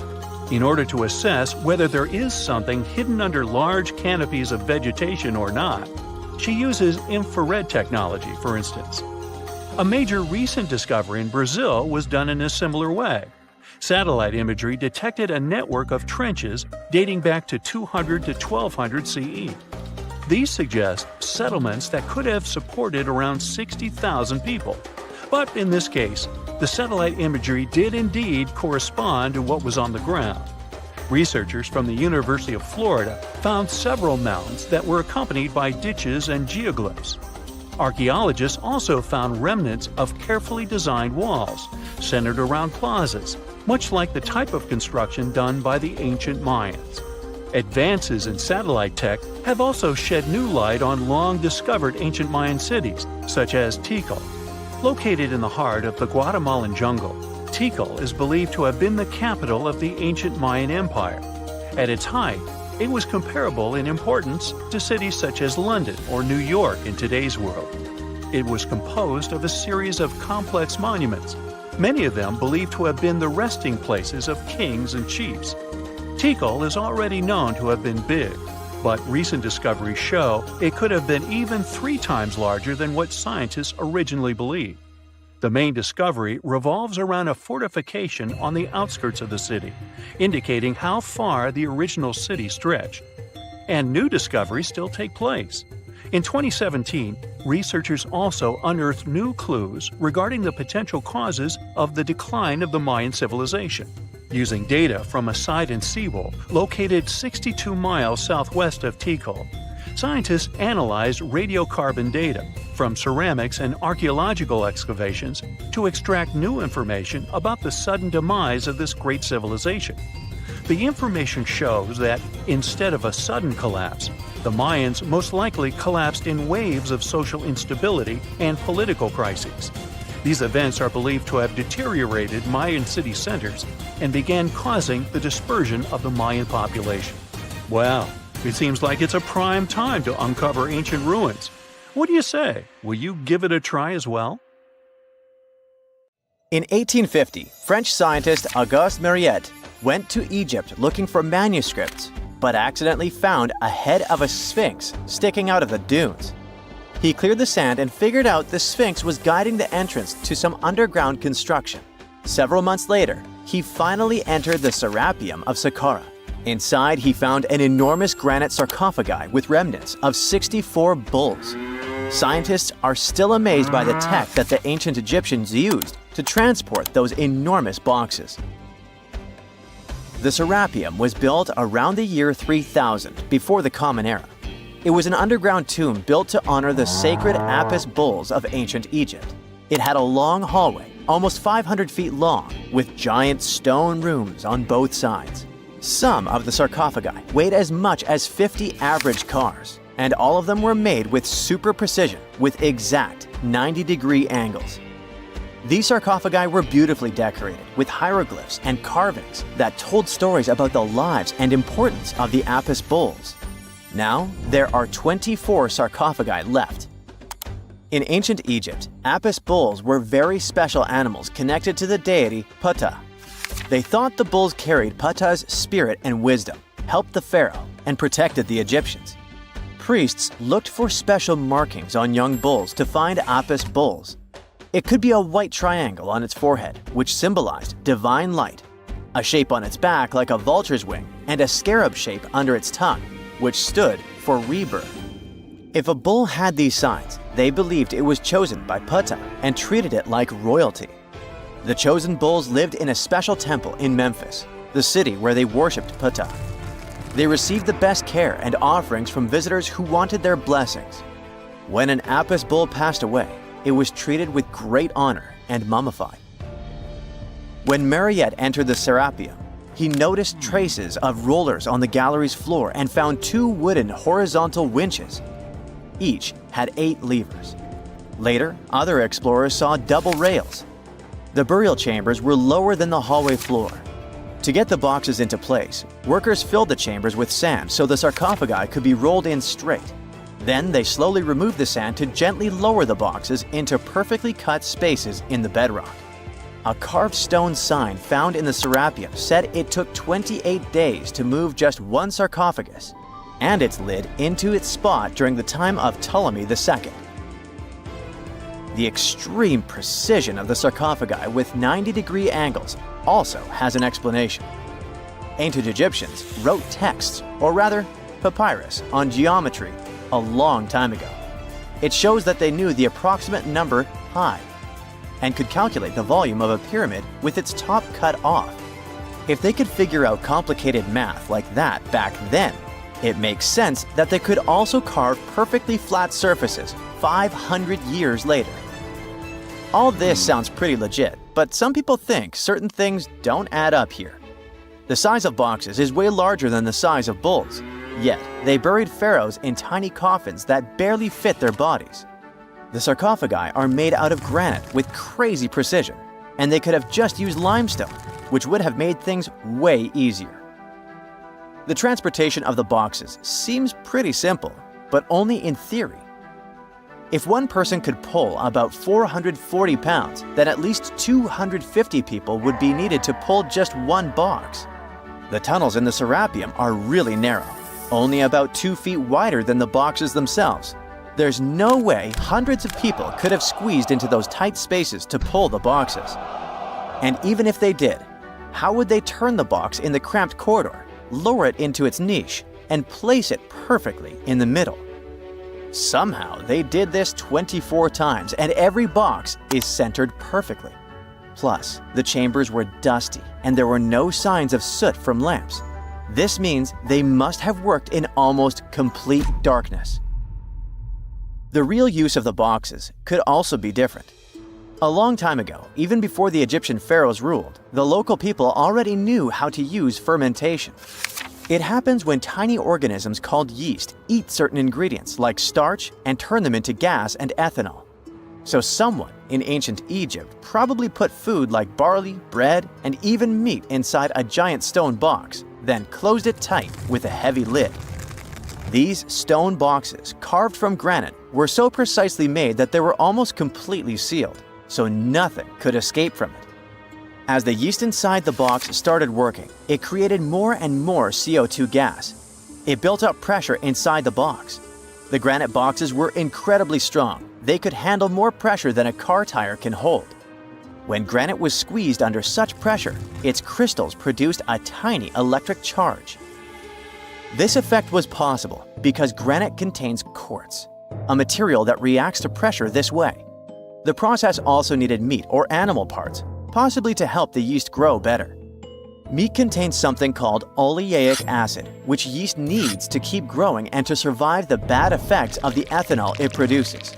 As the pressure inside the box kept growing, the combination of gases and electricity made these boxes not just ancient fridges, but powerful energy systems. Over time, the pressure inside got so strong that it could push the lid open and the gas would escape with a pop. But when people rediscovered the Serapeum in 1850, they found old drawings that showed piles of stones stacked on top of some of the box lids. So, someone long ago probably tried to make the lids even heavier by adding extra weight to make it harder for the gas pressure to push them open. This extra weight also meant the quartz crystals in the granite could keep creating more electricity under all that pressure. If someone opened one of these stone boxes thousands of years later, they would only find bones from bulls that were placed in the box. And that's exactly what Mariette discovered in the 1850s. They opened the Serapeum for visitors soon after the first excavations in the second half of the 19th century. Prince of Wales even had a luncheon with his guests in one of the sarcophagi. Sands and earthquakes made the site inaccessible for a while, but now you can visit it again and try to solve the mystery yourself. With new tech, we could have answers to many other historical mysteries soon. A team of scientists at Chicago's Field Museum of Natural History recently used a special CT scanner to learn more about ancient Egyptian mummies without unwrapping them. They gently rolled 26 mummies on custom carts out to the parking lot, where the scanner was waiting. It took thousands of detailed X-ray pictures of each mummy and their coffins. When all the pictures were put together, they created 3D images that showed what was inside, the skeletons, and some artifacts. The scientists hope these images will help them understand ancient Egyptian burial practices from over 3,000 years ago. Even though the scanning process only took 4 days, it might take 3 years to study all the data. But scientists were able to learn some personal details about the mummies. One of the most popular mummified individuals at the museum, Lady Cheneta, was a woman who lived in ancient Egypt about 3,000 years ago. It looks like she passed away in her late 30s or early 40s. To make sure her body looked complete for the afterlife, embalmers put stuffing in her neck to keep it from collapsing. They also placed artificial eyes in her sockets, so she would have eyes in the next world. She was wrapped in fancy linen and placed in a beautifully decorated coffin. The scans revealed that it had been carefully crafted with a slit at the back, which embalmers used to fit the body. There were also some artistic details on the surface, like markings for her knees. It looks like her burial was on the scale of a high-end luxury car. Imagine discovering an ancient city without leaving the comfort of your home. In 1963, a man in the Nevşehir province of Turkey did exactly that. He was renovating his house. He knocked down a wall in his basement and found a mysterious room. He continued digging and saw a tunnel. This is how Derinkuyu Underground City was found. Derinkuyu is one of the deepest multi-level underground settlements of Cappadocia and in all of Turkey. This engineering masterpiece has 8 levels. The inhabitants living on those floors had access to cellars, storage areas, chapels, a school, a study room, and other structures. All floors are connected by an extensive network of tunnels. It's believed that the underground city was built as a shelter. You can't see the construction from the outside. Its depth is approximately 279 feet. The complex was large enough to shelter about 20,000 people, plus their livestock and food supplies. There's also a 180-foot ventilation shaft. People used it both for ventilation and as a well. The well supplied water both to the villagers living on the surface and to those hiding in the underground city. Interestingly, those living on the bottom levels were able to cut off the water supply for the upper and ground levels. This kept the water safe from potential poisoning. The place was designed for protection. The tunnels could be blocked from the inside with huge round rolling stone doors. The passageways were extremely narrow. Potential invaders had to enter the tunnels one at a time. Seems like they thought of everything in the 7th century BCE. Archaeologists believed the Phrygians were the ones who first built the levels. After them, the structure was used and enhanced in Roman times. This was when the chapels were added. The golden time of Derinkuyu, however, was during the Byzantine era. But how did these people manage to create such tunnels? Well, the rock they carved them into wasn't usual. It was soft volcanic rock. It appeared due to a geological process that began millions of years ago. Volcanic eruptions covered the area in thick ash. It then solidified into this soft rock. When the natural forces of wind and water eroded softer parts, only hard elements remained. Fun fact, fairy chimneys are also made of intricately shaped volcanic soft rock, but they formed naturally without any human intervention. I'm still in Turkey, but this time, my destination is Çanakkale, where a myth came to life.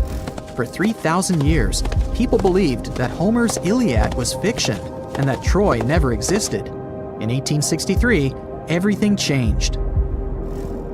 Expatriate Frank Calvert discovered ancient ruins in western Turkey. He was convinced they belonged to the ancient city of Troy. Heinrich Schliemann examined this area in 1868. That's when Troy saw sunlight again after all those centuries. Troy has complex layers. Over the years, 9 ancient cities were built on top of one another. Historians say that the area was strategically located between Europe and Asia, so it became a prosperous trade and cultural center. This strategic position made Troy attractive throughout history. After the Trojan conflict, the city was abandoned between the years 1100 to 700 BCE. Then Greek settlers rediscovered the area, and Alexander the Great ruled there. The Romans then invaded the city. Speaking of this event, the first thing you would see when visiting the site is a replica of the wooden Trojan horse from a movie shot in 2004. The next stop is Lothal. In the 1950s, Lothal and several other Harappan sites were discovered in India. These new provinces extended the boundaries of the Indus Valley civilization. Lothal was an important part of the Harappan civilization. It had vast cotton and rice fields. Plus, it had a bead-making factory. Beads were made from semi-precious stones, like agate. Many of these beads were later found in Mesopotamia, which serves as evidence that Lothal was a thriving trading port. Archaeologists believe that the city was part of an ancient trade route. Traces of agriculture? Check. Traces of trade? Check. What else? The remains of residential buildings, streets, bathing pavements, and drains. Some real city planning, and impressive examples of early urbanization. The town was well constructed. There were modern houses. Some of them had 6 rooms, bathrooms, a large courtyard, and even a veranda. Lothal also had the world's oldest known dock. It linked the city with the Sabarmati River and the trade route. The ancient Mayan city of Calakmul is located in southern Mexico in the tropical forest of the Tierras Bajas. From 500 CE to 800 CE, Calakmul was home to over 50,000 people. There was a central plaza surrounded by outer districts. And if we count both the inhabitants of all those outer areas and those who lived in the center, Calakmul had a population of more than 1.5 million people. It was a city that was habitable for 12 centuries. It's believed that the place had more constructions than any other excavated Maya settlements in the region. After 1000 CE, the Maya civilization there faced a downfall. The settlement that was once the center of Mesoamerica was almost completely abandoned. The ancient city was at the heart of the second largest tropical forest in America. The site is well preserved, so today, if you were to visit it, you would be able to picture what life looked like in ancient Mayan times. The city remains include architectural complexes and sculpted monuments, defensive systems, quarries, water management features, agricultural terraces, massive temple pyramids, and palaces, not to mention a variety of body ornaments and other accompanying objects. It proves that complex, state-organized societies lived in this tropical forest. The Mayans depicted nature in their paintings, pottery, sculptures, rituals, and even food. I'm moving on to a place people thought didn't really exist. The city of Thonis Heracleion appeared only in a few inscriptions and ancient texts. Turns out, it was waiting to be discovered for thousands of years. Scientists searched the majority of the coast of Egypt. But then, archaeologist Frank Gaudio and his team detected a colossal face looking at them from under the water. The ancient city of Heracleion was discovered completely submerged 4 miles off Alexandria's coast. In the ruins of the lost city, there were 64 ships, 700 anchors, and a treasure trove of gold coins.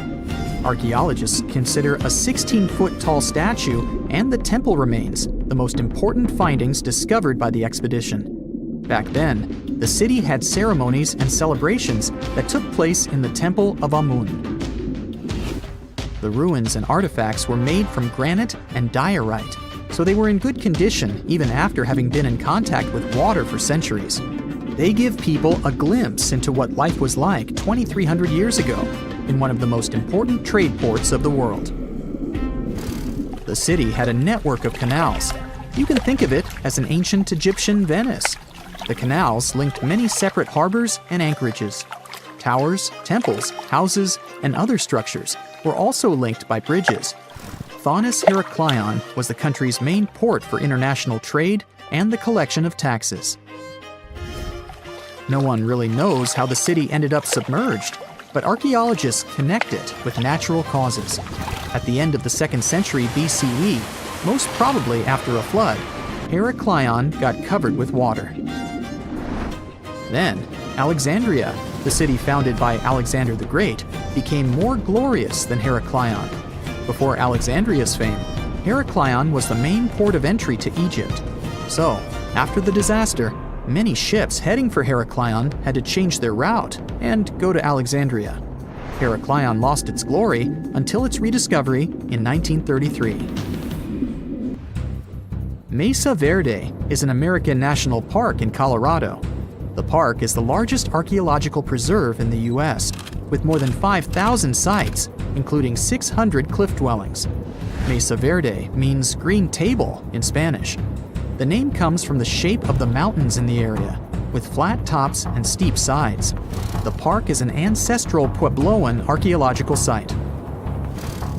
Starting from 7500 BCE, a group of nomadic Paleo-Indians seasonally lived in Mesa Verde.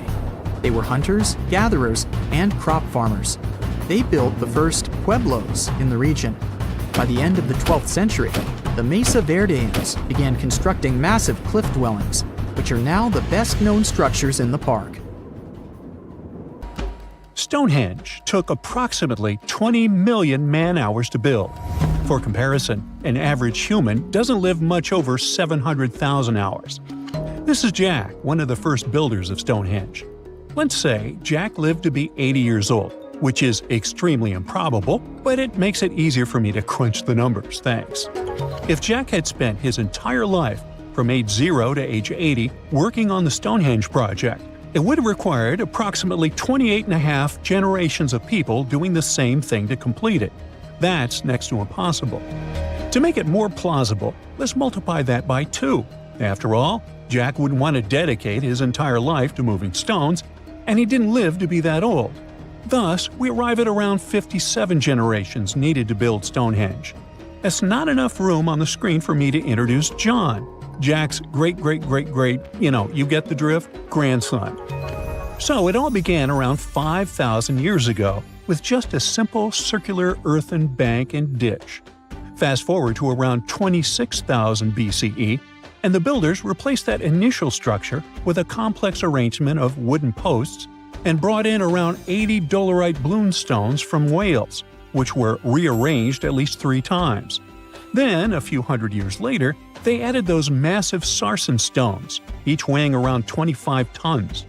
These enormous sandstone blocks were transported about 19 miles to create a continuous outer circle, with 5 trilithons, 2 upright stones topped with a lintel, forming a horseshoe shape inside. It was a millennium-long building process that demanded years of hard work. So, people must have lived nearby, right? But how would they have found shelter back then? Today, we have houses for builders on site, small accommodations that serve as temporary housing. But structures like this definitely didn't exist when Stonehenge was constructed. Did they? Well, actually, they existed. And some recent archaeological digs near Stonehenge prove it.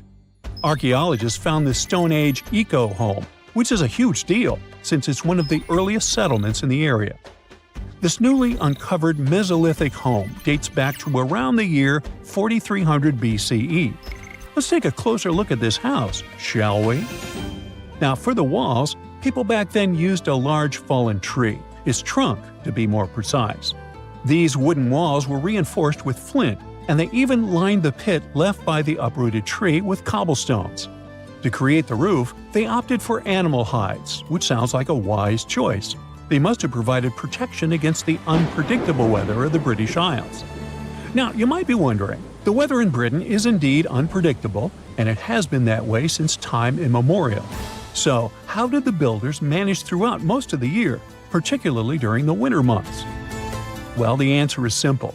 There was a hearth on site, which isn't surprising, but the system they employed was quite ingenious.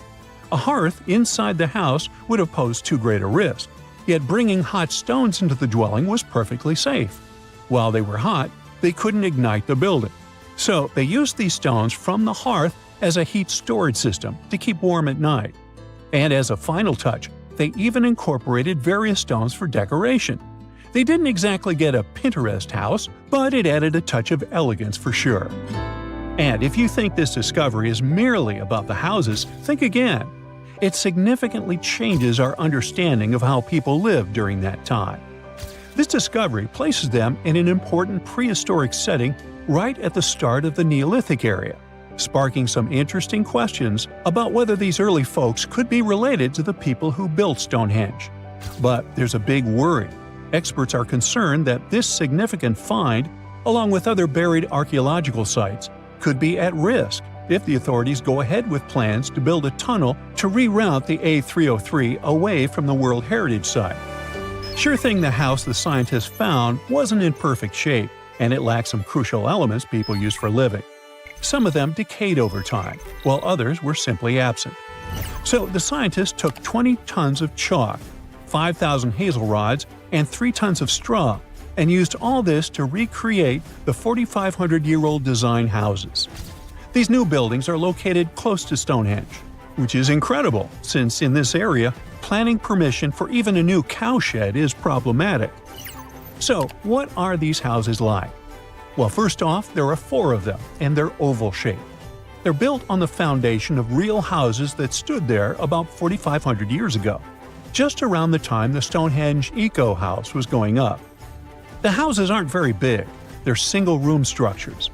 When it comes to dimensions, it was straightforward to estimate since we could gauge the size of the roof and the height of the walls based on the foundations. Each side measures about 16 feet. However, the roof structure remains a bit of a mystery. There were a few differing thatching techniques back then, so pinpointing the exact method used for these dwellings is kind of a guessing game. For now, we think it involves knotted or tied straw carefully secured onto a hazel-woven frame. When fires are lit, the smoke from the hearth wafts up through the thatched roof. Now, remember those 20 tons of chalk? That was needed for the floors and walls. The white chalk walls and floors reflect sunlight and capture heat from the fire. But here's the kicker. The builders encountered a challenge because the ground was so waterlogged that some of the chalk floors took weeks to dry out. By the time they should have been bone dry, they were still as sticky as chewing gum. Now it's safe to say people 4,500 years ago faced similar struggles, and we can really appreciate what they went through while building their homes. The final layer of daub was applied using rags, giving a smooth, almost shiny finish that looks surprisingly classy. The interiors are furnished with wooden and wicker beds and shelves, along with clay pots and jars, all centered around a cozy hearth.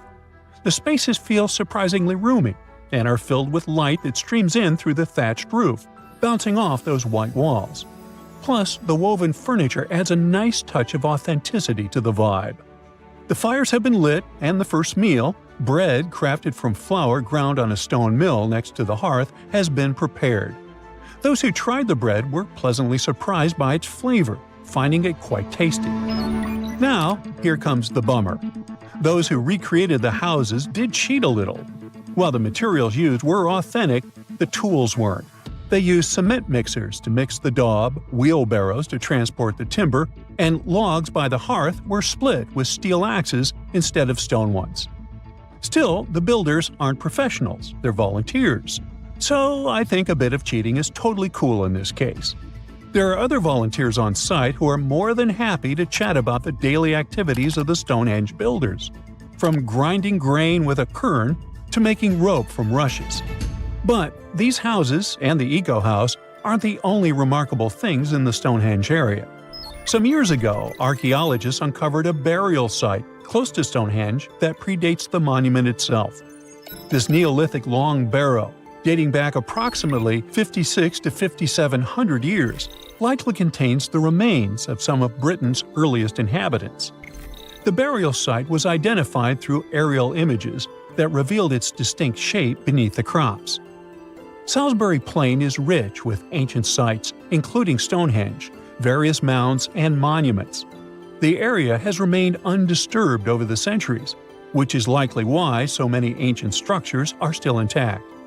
This discovery also shows a significant shift in human lifestyle during that era, marking a transition from a nomadic existence to settled farming and animal husbandry, much like the Eco House itself.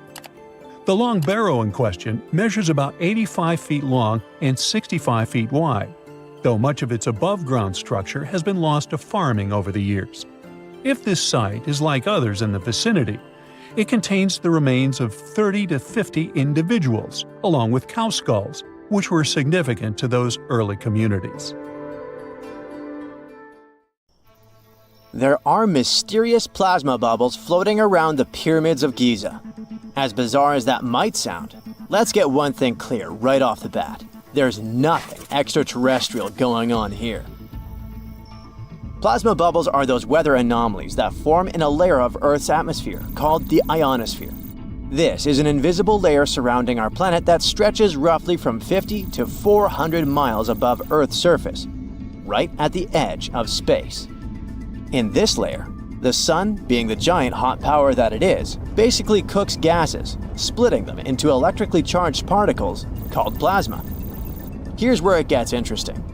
At night, especially near the equator, these charged particles get disturbed, and when a bunch of them suddenly vanish at the same time, it forms what we call a plasma bubble. Imagine it like a big empty pocket where the plasma is missing or its quantity is lowered, but it's only considered a plasma bubble if this phenomenon occurs on a large scale, typically around 62 miles in size. If you're already packing your suitcase for Egypt and have put binoculars to look at the tips of the pyramids, I'm sorry to say that we can't see these plasma bubbles with the unaided eye. It's all happening way above our heads, completely invisible to us. Scientists need to use special equipment, like the Latitude Long Range Ionosphere Radar, or LARID, to detect these bubbles. This advanced technology helps researchers track and observe the movement and formation of plasma bubbles in real time. This formation, by the way, can be triggered by solar storms. That brings us to November 2023, when an impressive solar storm occurred. On a scale from 1 to 5, this one was classified as a G3, which is considered a strong event. Solar storms occur when sunspots are basically cooler, darker areas on the sun's surface, release bursts of energy into space. These flares triggered several geomagnetic storms on Earth. While this might sound like doomsday stuff, it didn't disrupt our daily lives too much. In fact, it was great news for skywatchers, since the solar storm created stunning auroras, with the northern lights visible as far south as Greece and Turkey. But this particular storm in 2023 also had another interesting consequence.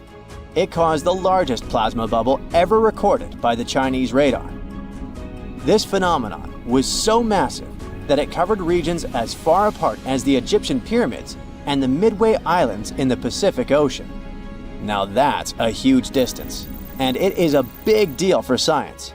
And that's because plasma bubbles are a growing threat to modern technology. Experts say they can disrupt satellite communications and GPS systems. So if you're using Google Maps or Waze and suddenly it can't figure out where you are, a plasma bubble might be to blame. Great. We now know what's going on with those bubbles, detected above the pyramids of Giza. But things get even weirder inside this ancient construction. Apparently, the Great Pyramid of Giza has the ability to concentrate electromagnetic energy within its interior. A couple of years ago, a group of researchers decided to see what would happen if they took this ancient architecture and hit it with radio waves. I mean, waves that are similar to the kind your phone uses, but on a much larger scale, up to 1,900 feet long. But since they couldn't just start blasting radio waves at the actual pyramid, they did the next best thing: computer modeling. Using these simulations, the researchers discovered something incredible. The Great Pyramid can actually concentrate electromagnetic energy within its internal chambers, as well as underneath its base, where an unfinished chamber is located. By concentrate, I mean something like trap it. For example, when you shout into a cave, you hear your voice echo back, right? The sound waves don't just disappear, they bounce around and get focused. Similarly, when radio waves hit the pyramid, they don't just pass through or around it. Instead, they get absorbed, bounce around, and focus inside and underneath the pyramid. Our list of mysterious phenomena surrounding the Egyptian pyramids doesn't end there. Inside the pyramid, there's a long, narrow passage that leads to what's known as the King's Chamber. This room sits at the center of the pyramid, and it's believed to have been the final resting place of Pharaoh Khufu, the ancient Egyptian leader who commissioned the entire thing over 4,000 years ago. When visitors step into the King's Chamber, two things normally strike them: the room's incredible acoustics and its heavy, imposing structure, which is entirely lined with red granite. Recently, scientists have started to connect these two facts. Some researchers now believe that the King's Chamber might be able to catch or pick up sound energy generated from other parts of the pyramid. In other words, this room might have been designed to amplify sound in a way that no other chamber in the pyramid can. To test this theory, researchers conducted an experiment where they sang in the Queen's Chamber, which is located directly below the King's Chamber. Here's where it gets wild. The music couldn't be heard in the lower underground rooms of the pyramid, but it sounded loud and clear in the King's Chamber. One possible explanation for this is the type of stone used in the King's Chamber: pink granite. Granite is known for its piezoelectric properties, meaning it can absorb energy from its surroundings, like sound vibrations, and convert it into electrical energy. This suggests that the chamber's unique acoustics might be due to more than just the shape of the room. It could be that the granite itself plays a role in amplifying and concentrating sound waves. According to scientists, these discoveries open up a whole new field of research into the pyramid's potential. Could the ancient pyramids have somehow harnessed the energy created by sound waves, or even Earth's natural vibrations? It might sound far-fetched, but considering the granite's piezoelectric properties are well documented in modern science, it's not entirely impossible. Who knows? Maybe we've only just scratched the surface of what the pyramids were truly capable of. Speaking of just scratching the surface, there's even more to think about, like how the pyramids ended up in such a perfect location. It seems the builders lined up the Great Pyramid with the cardinal points, meaning its sides are almost perfectly aligned with the four main directions: north, south, east, and west. There are many theories about how they did it, but one study suggests that Egyptians might have used the fall equinox to achieve this perfect alignment. During the equinox, the sun rises and sets directly in the east and west. It probably made it easier for builders to use the sun's position as a guide. By watching the sun during this time, they could make sure the pyramids were positioned just right. If we think about all these strange things about the pyramids, I mean their perfect alignment, the ability to concentrate radio waves, and the materials used in the chambers that might generate electrical energy, could the real purpose of the pyramids actually be much more complex than just being tombs? Well, Nikola Tesla thought so. It is said that the famous inventor and engineer was kind of obsessed with the Egyptian pyramids, and he wondered if they might actually be giant energy transmitters. He believed the shape and position of the pyramids could help them function as huge generators, capable of producing free, limitless energy. Some researchers agree with Tesla and believe that these massive monuments might have been designed as giant power plants. According to their theory, builders could have figured out how to move ions, those electrically charged particles in the atmosphere, by placing materials like copper, gold, and silver around the pyramids.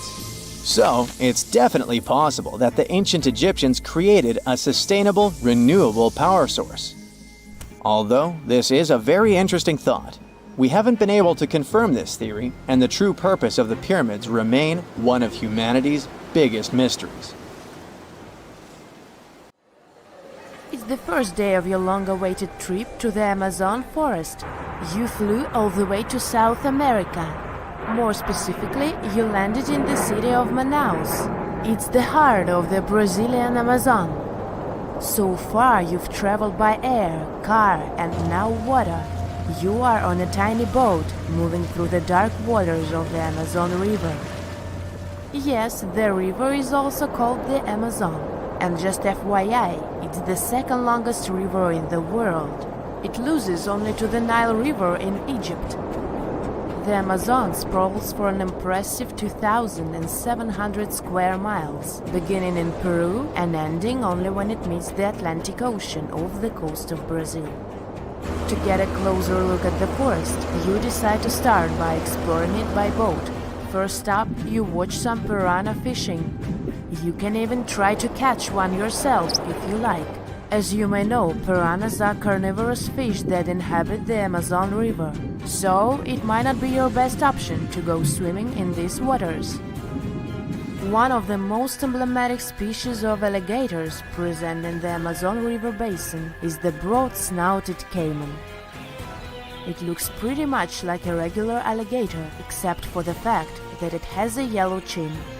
Your guide leaves the boat and searches the water to show you a caiman up close.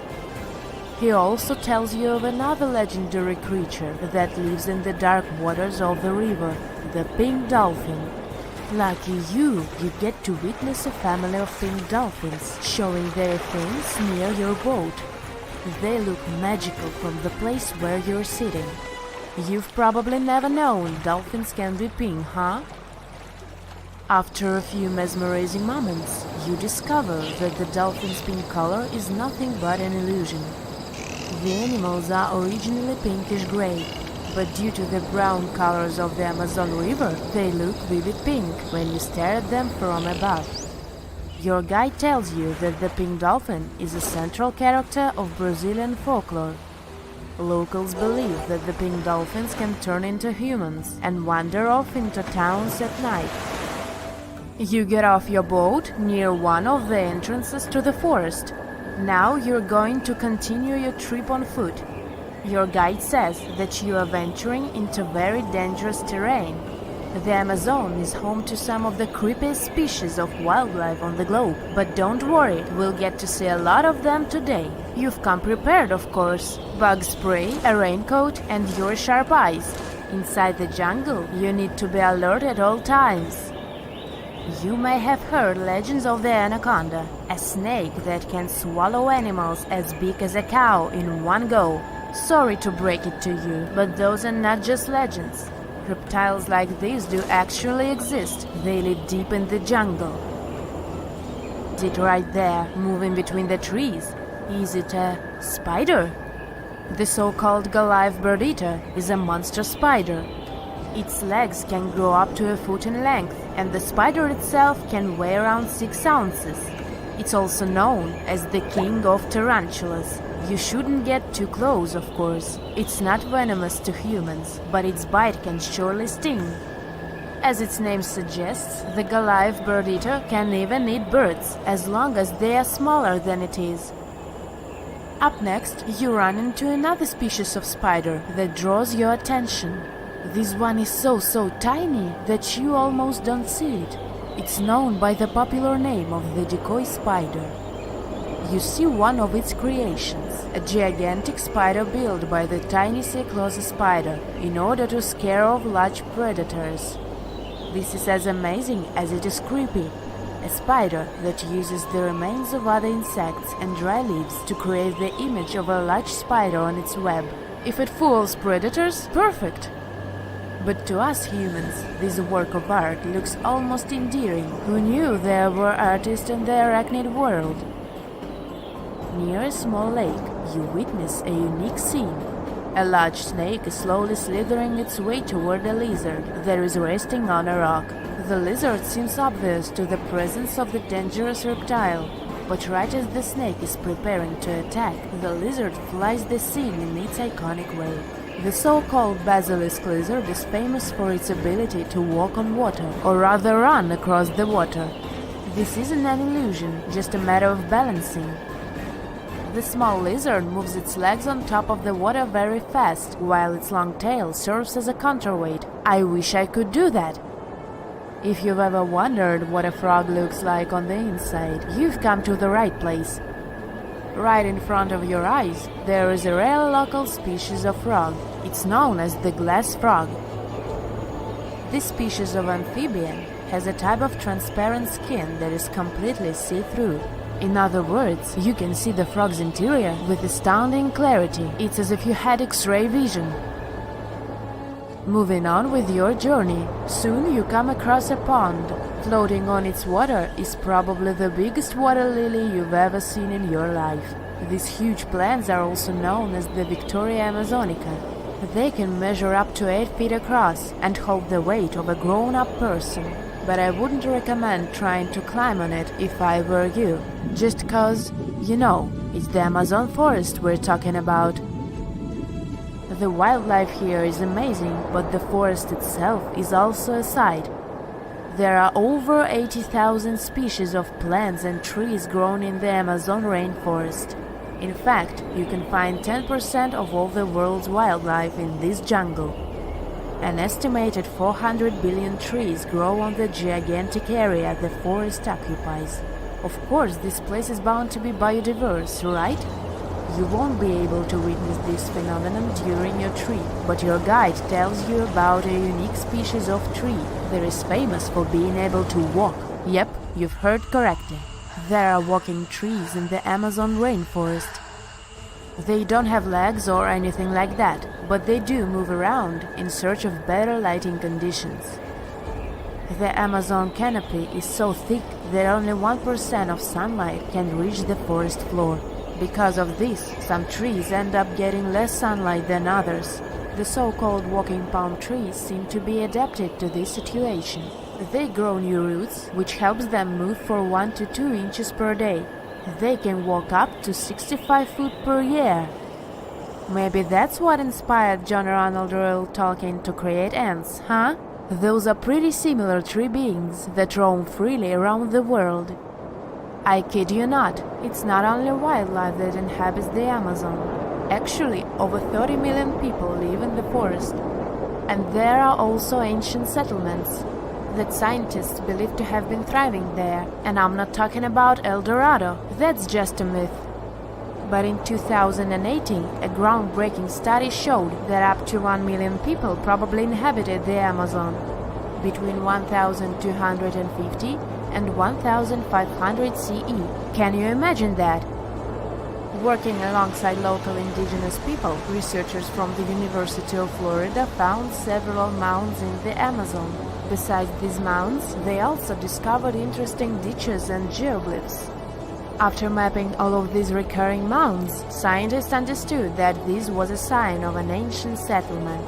They found remnants of carefully designed walls centered around plazas. This could only mean that these ancient cities were big and could host hundreds of thousands of people.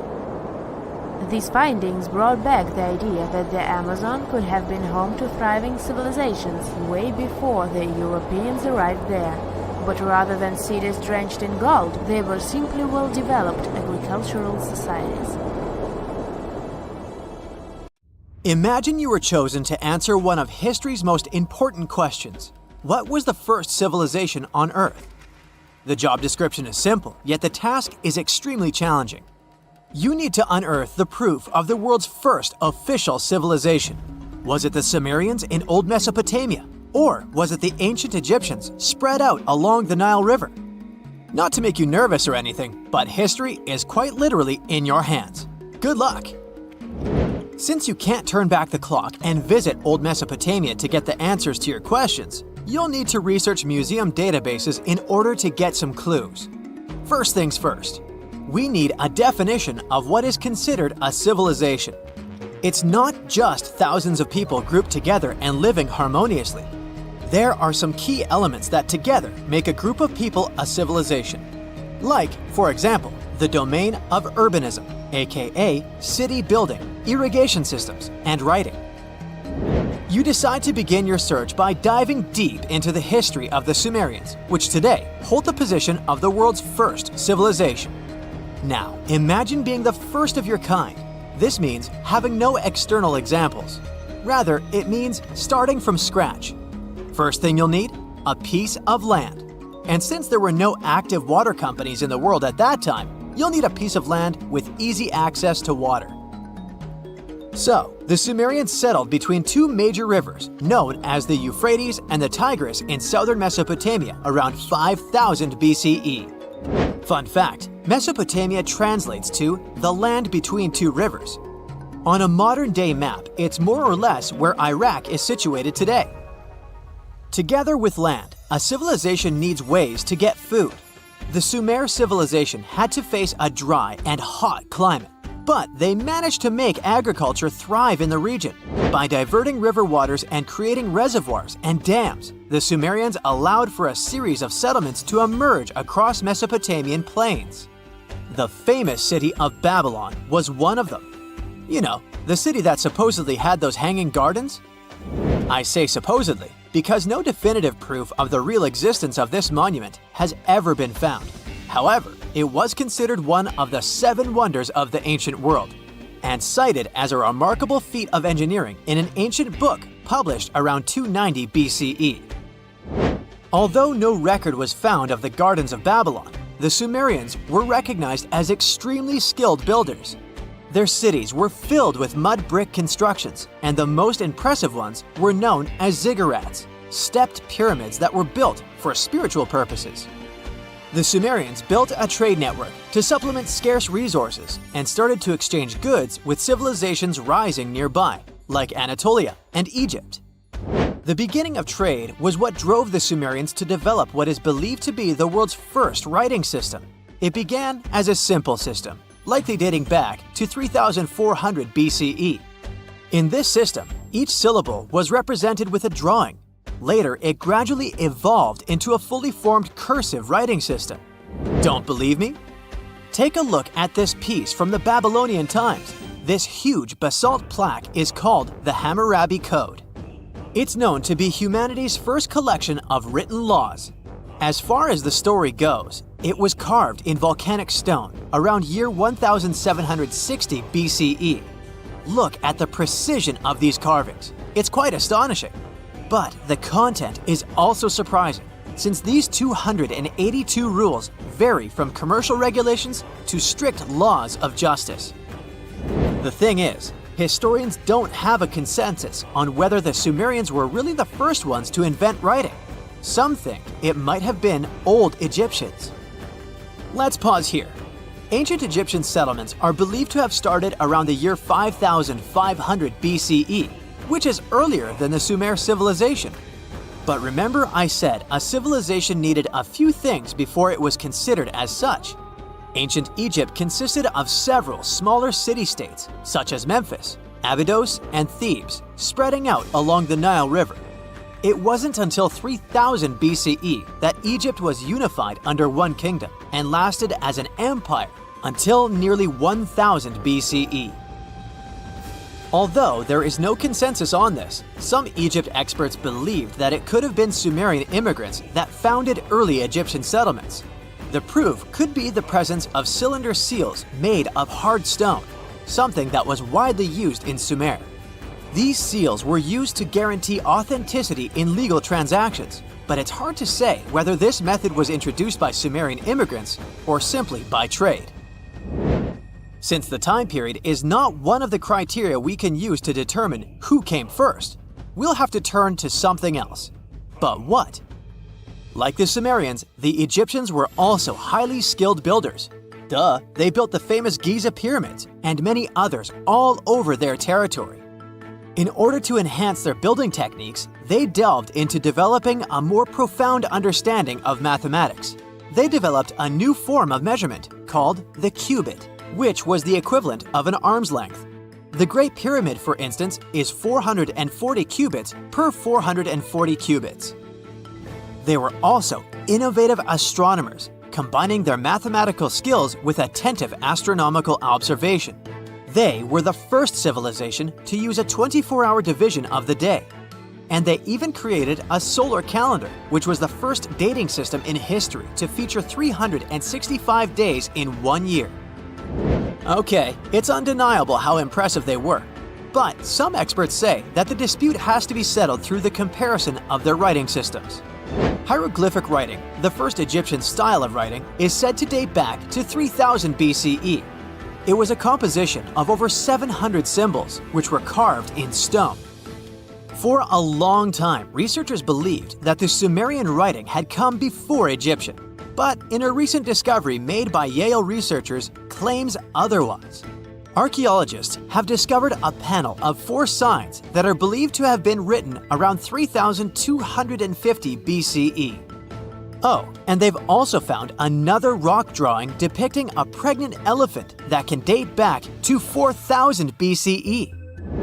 Now, there's also a third possibility that fewer people seem to mention: the Indus Valley Civilization, also known as Ancient India, located around the area of modern-day Pakistan and India. The Indus Valley Civilization is also a contender for the oldest civilization due to the uncertain historical origins of the Hindu collection of texts known as the Upanishads.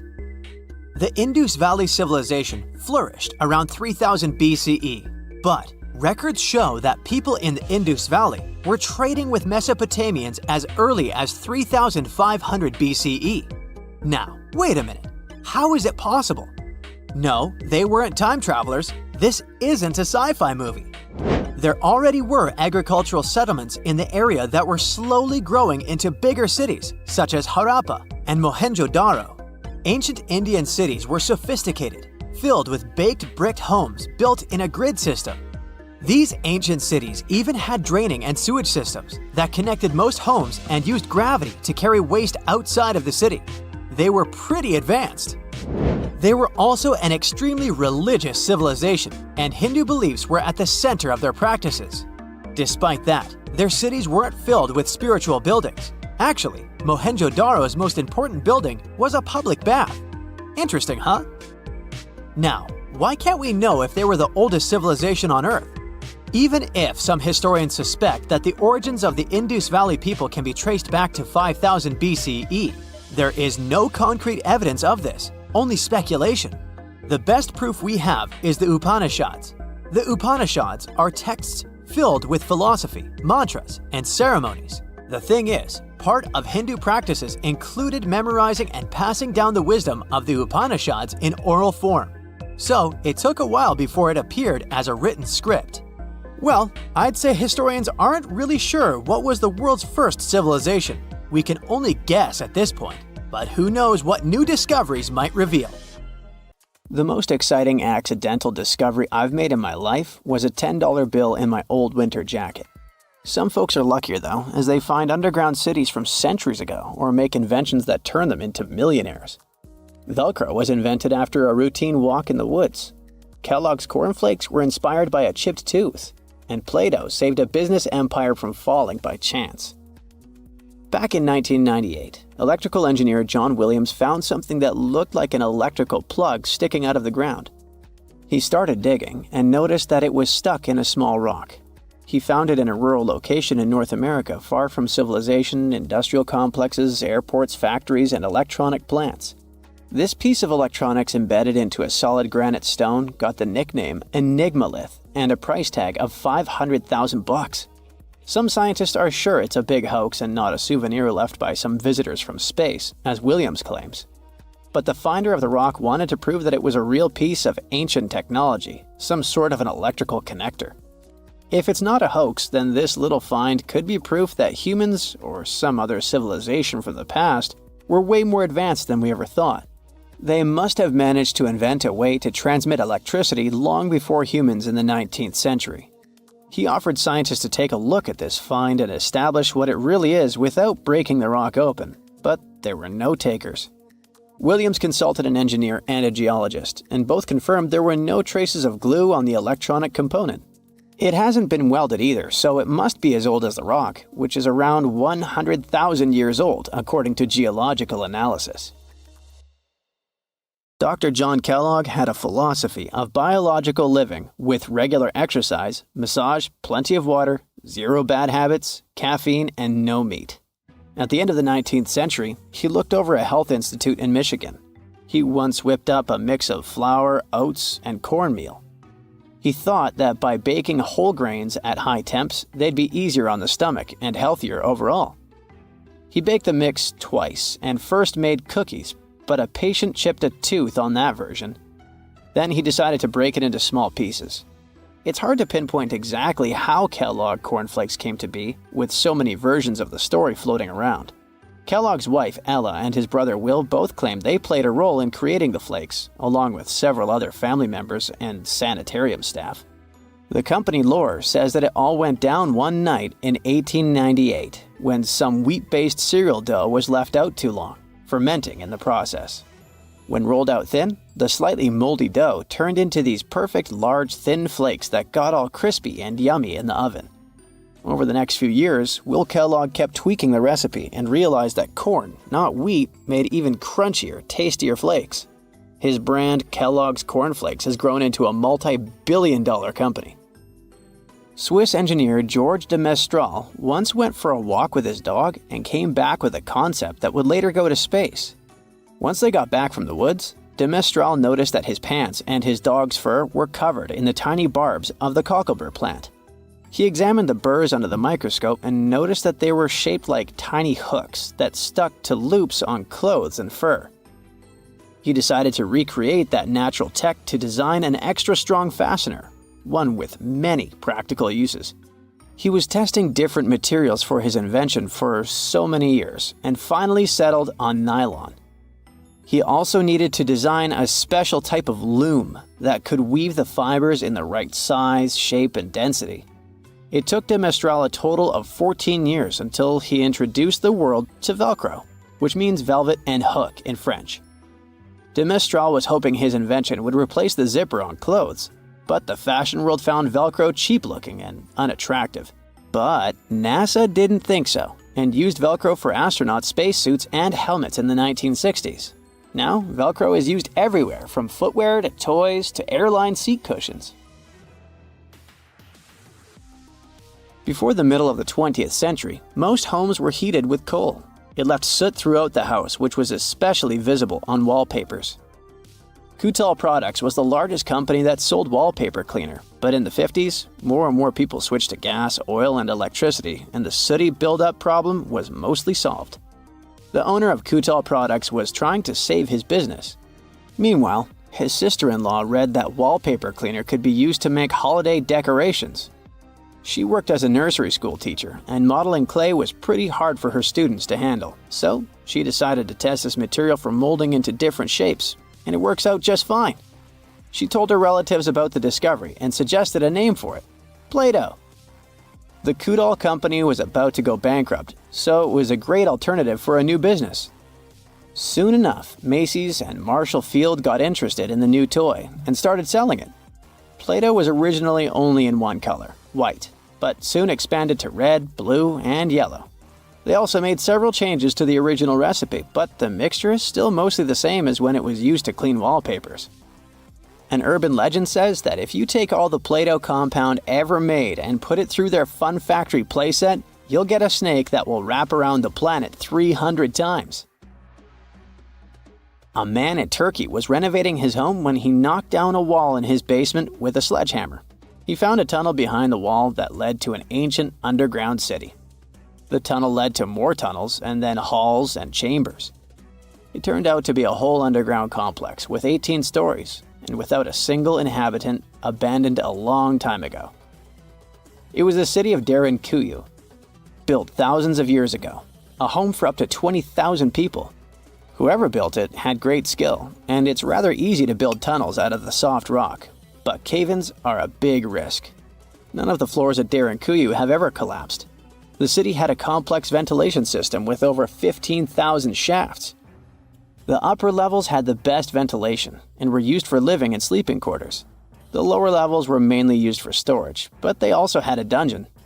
In between, there were room for domestic animals, a school, a convent, and small churches. John Martin, a forestry professor, was out exploring a forest in Wisconsin one night. He was shining a UV flashlight up into the canopy to spot lichens, fungi, plants, and frogs that glow under the UV light. Then suddenly, he heard a flying squirrel chirping at a bird feeder, pointed the flashlight at it, and saw it light up pink. The professor told his colleagues about it, and they decided to investigate further. They checked out some flying squirrel skins at museums to see if this pink glow is a common thing among them. It turns out that almost all of the flying squirrel specimens they looked at had the same pink fluorescence. Non-flying squirrels didn't glow at all. Other animals with fluorescence, like puffins and chameleons, glow blue under UV light. The only other mammals with fluorescent fur are around 20 species of opossum. They live in different ecosystems and have different diets. The only thing they have in common with flying squirrels is that they're all active at night. And regular squirrels prefer sunlight. There's enough ultraviolet light in low-light conditions, and nocturnal animals need UV vision.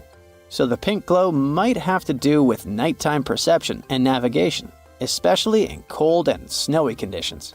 Or it could be a way for male flying squirrels to attract prospective mates. It could be a sort of mimicry. The story goes that two Mayan twin boys loved to play ball. Sure, they were really good at it, but they also made a lot of noise when playing.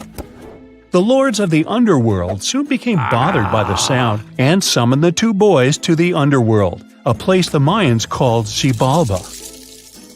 As soon as the boys reached their gloomy destination, the lords of the underworld began putting them through a series of tests. Soon enough, the inexperienced twin boys failed the tests and lost their lives. But this was not in vain. This sad event resulted in the appearance of a beautiful fruit tree. Soon enough, a young woman saw a beautiful fruit on this tree and reached up to pick it. Legend has it that soon after that, she gave birth to another set of twin boys named Hunahpu and Xibalaqui. Just like their ancestors, these twins were great ball players, but they were equally as loud, and the lords of the underworld became annoyed again. They decided to ask this pair of twins to come to play a game in the underworld, hoping to get rid of them too. When the twins arrived, the lord sent them through a number of frightening places. The first one was the House of Gloom, which was very dark. They then passed through the House of Knives, where they had to avoid getting injured. The twins then built a fire in the House of Cold, so that they didn't freeze, and ran through the House of Jaguars, where they tricked the animals into not eating them. Finally, they entered the House of Bats, where they seemed to have lost their luck. One of the bats managed to run off with Hunahpu's head. The lords then challenged the twins to play ball with them, but the boys were clearly at a disadvantage. Xibalanqui placed a turtle on Hunahpu's shoulders to make up for his lost head, and they began playing. As the lords became distracted by an animal near the court, Xibalanqui stole his brother's head and placed it back in its place. Much to the annoyance of the lords, the twins were now able to tie the game. Hunahpu and Xibalanqui continued to perform a series of tricks for the lords of the underworld. One of them involved Xibalanqui injuring Hunahpu and then bringing him back to life. The lords were so impressed by the twins' performance that they asked them to do the same trick on them. Of course, the twins agreed, but after performing their trick on some of the lords, they refused to revive them. Seeing what had happened, the lords of the underworld admitted defeat and begged for their lives, promising not to intervene in the lives of people ever again. Hunahpu and Xibalanqui were happy to have avenged their ancestors and gained the respect of the lords. Legend has it that the lords of heaven were so impressed by the twins that they took them to live in the sky by turning them into the moon and the sun. The Maya civilization was one of the most dominant indigenous societies in history, and their folklore and traditions are still discovered and studied today. They used to live in a territory called Mesoamerica.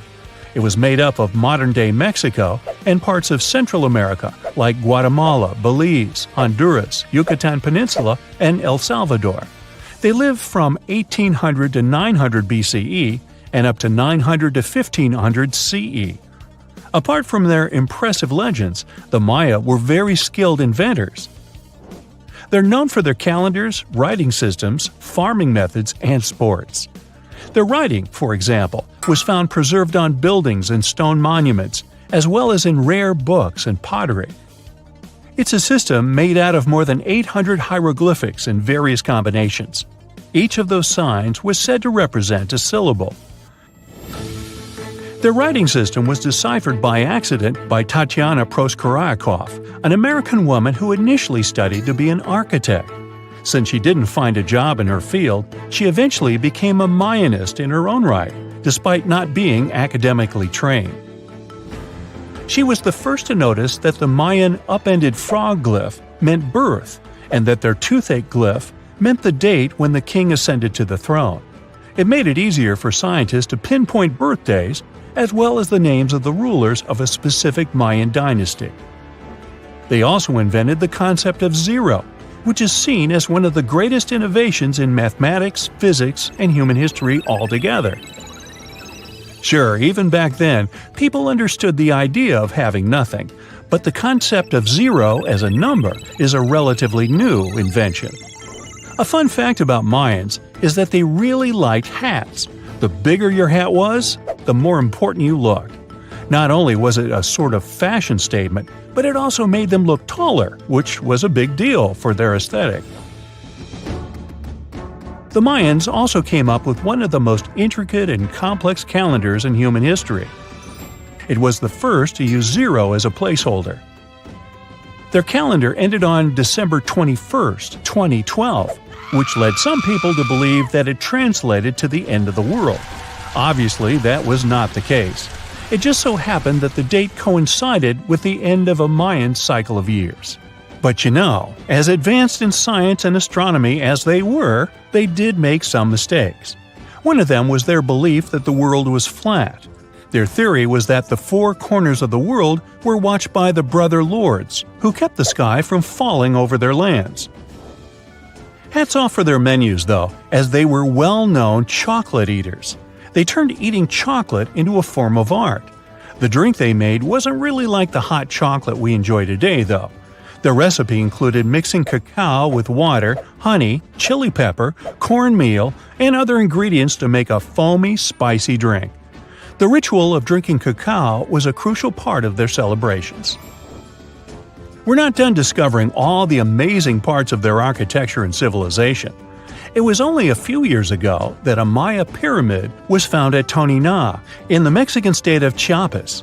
It was estimated to be more than 1,000 years old. The reason why it escaped archaeologists for so long was that it lay hidden under what was believed to be a natural hill. The ruins of 2 Mayan cities have been recently discovered in the Mexican state of Campeche. Why didn't we find them until now? Well, they were concealed by really thick vegetation, which made it difficult for archaeologists to reach them. The Mayans didn't just disappear. Their descendants are still around today, many of them choosing to live in their ancestral homelands. You can find them in Guatemala, for example, where the Maya people make up the majority of the population. Overall, the Maya ethnic group contains people that speak different Mayan languages, such as Yucatec, Quiche, Quechua, or Mopan. They had no idea what a spa day was, but the Mayans really enjoyed a nice sweat once in a while. Sweat lodges were discovered around ancient Mayan sites. They were built out of stone or adobe. These rooms were an essential part of their cleansing and healthcare rituals. One of the earliest sweat lodges was found in Quello in northern Belize and appeared to date back 3,000 years. One of the most important parts of the Mayan culture was a ball game which they named pits. It had both political and spiritual significance. We can see ball courts at important parts of Mayan archaeological sites. The main goal of the game was to pass a rubber ball through a very high stone hoop without using your hands. Basically, it was a combination of soccer and basketball. However, it could have serious consequences. The loser could, at times, even lose his own life. Ooh, high stakes indeed. Because of this game and the need for bouncy balls, the Mayan people were some of the first cultures to use rubber. They made it using natural latex. There were different kinds of rubber depending on what natural substances the latex was mixed with. And that, my friend, is the way the ball bounces. Sorry, but you know me, I just couldn't resist. Let's dive into the fascinating world of Tamil, a language that's truly one of a kind. From its vibrant history to its user-friendly nature and its wide coverage, Tamil is a linguistic gem that'll leave you in awe. For starters, Tamil holds the title of being the oldest living language on the planet. I mean, it's been around for more than 5,000 years. It's hard to know if it's truly the oldest language ever, but it sure takes the cake for being the oldest living language still in use today. The word Tamil itself isn't just a one-trick pony. It has multiple meanings up its sleeve. Of course, it refers to the language itself, but it also signifies beauty, sweetness, and even the concept of being natural. Talk about a versatile word. How many people still speak this language today, you might wonder? Tamil is like the rock star of languages in India, with over 84 million native speakers. Globally, almost 90 million people proudly call Tamil their mother tongue. Hold on to your hats, because things are about to get divine. In India, you'll find a temple dedicated to none other than Tamul Tai. Now, Tai means mother, and this deity is considered the personification of the Tamil language as a loving and nurturing parent. This language is also not just limited to its homeland. It's a language that has spread its wings across its neighboring areas. For instance, it's also an official language in Singapore and Sri Lanka. Not to mention, it's also recognized as a minority language in South Africa, Malaysia, and Mauritius. Have you ever wondered how it all started? You know, the whole spoken word shenanigan? And where? It's not like words magically popped out of thin air, right? It must have taken quite some time to develop. Linguists don't have an exact date or any clue about what those ancient languages sounded like, but they believe the first spoken language sprouted up around 100,000 years ago. Unfortunately, since written language only came about 5,000 years ago, we don't have much info on what those early languages sounded like. All we know is that they're somehow related to the languages we speak today. Earth is one massive place, We're talking over 7,000 spoken languages among a population of over 7 billion. Sounds like a lot, right? Well, historically speaking, that's not too many. In fact, many languages are gradually fading away, being replaced by their respective countries' official languages. People are hopping on the bandwagon of learning the dominant language for better educational and economic opportunities. Eventually, we might end up with a global language to rule them all. At the moment, the most used language in the world is English. But hey, it wasn't always like this. Back in the day, before the world became one huge linked web, there were oodles of small nations and communities scattered all over the globe. That means there were probably hundreds of thousands of languages evolving just like living organisms. But let's travel back in time for a bit, shall we? Picture a bunch of early humans roaming the land in their little tribes and communities. Within these groups, language became the bee's knees, the go-to for communication. It was crucial for their hunter-gatherer lifestyle. This language thingamajig allowed them to hunt like pros, multiply their numbers, build cool stuff, and survive in all sorts of gnarly conditions, even at high altitudes. Plus, it gave them a leg up on their rivals, like the Neanderthals. Sure, those folks may have been smarter and stronger, but it's widely believed they didn't gather together as Homo sapiens did. And so, about 40,000 years ago, poof, bye-bye Neanderthals. It just goes to show that language is quite a handy-dandy tool. Or at least that's one of the theories. Fast forward a bit, and humans had conquered all the major land masses. Mesopotamia, for instance, was the hotspot for this linguistic revolution, and by around 3,200 BCE, Sumerian, a totally groovy language, stole the show. To this day, it's one of the oldest ones we know of, if not the oldest. What's interesting is that Sumerian had no linguistic siblings. It was like the loner kid on the linguistic playground. Let's look into the Sumerians' writing skills for a bit too. It's nothing like what we're used to today. Scientists have named it cuneiform writing, and it emerged as a means to record trade and political information. As a matter of fact, the first recorded name in history wasn't of a king or some powerful figure. It was most likely the name of an accountant, but it's difficult to know for sure. Cuneiform consisted of a collection of pictograms that represented objects or people, much like the ancient Egyptian hieroglyphics. Sumerian culture thrived in several city-states located in the southern region of Mesopotamia. Uruk, known as the first true city, was among the stars of the show. However, these cities eventually faced some unwelcome visitors.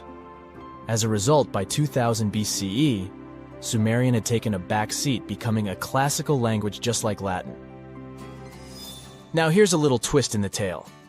Sumerian might not actually hold the title of the oldest known language. Egyptian, for instance, emerged around the same time as the Sumerian civilization, but along the banks of the Nile. This ancient language also made use of pictograms in its writing system, but it did undergo some serious transformations due to its interactions with neighboring languages like ancient Greek, Persian, and Latin. By the time of Roman occupation, Egyptian had become a dead language, gradually replaced by Greek. Now let's give a special shout out to another one of those old languages that are still spoken today, Hebrew. This remarkable language has been around for over 3,000 years and has managed to remain relatively unchanged throughout its long history. Hebrew is one of the official languages in Israel, and around 63% of the population in this country speaks it. Also, there are approximately 6.1 million people all over the world who can proudly say that Hebrew is their first language. We can't finish up this list without mentioning the amazing Latin language. It all started in this place called Latium in the old Roman Empire, and that's how it got its name. Back in the day, Latin was the fancy language for all well-educated folks. But here's a fun twist. The Latin of yesteryear was a bit different from what we can check out in ancient books today. The alphabet they used was a total rebel, and they even wrote from right to left. Talk about turning the writing world upside down. But over time, they realized it was more fun to go from left to right. Latin literature? Oh boy, it's considered the creme de la creme of ancient writing. You know, the kind that scholars and bookworms go crazy for. If there were an Oscar for ancient literature, Latin would be cleaning up all the awards. Latin was also like this ancient influencer. It's been around for so long that it has influenced a bunch of modern languages. Many English words are either straight up taken from Latin or have been heavily influenced by it. More so, Latin has even spawned a family of languages called Romance languages. No, not about love stories, chocolates, and flowers. Romance languages are the offspring of Latin, thanks to the not-so-gentle nudge of the Roman Empire. We're talking about languages like French, Spanish, Romanian, Portuguese, and Italian. But here's a bummer. Latin is considered a long-gone language. It's frozen in time, like a linguistic time capsule.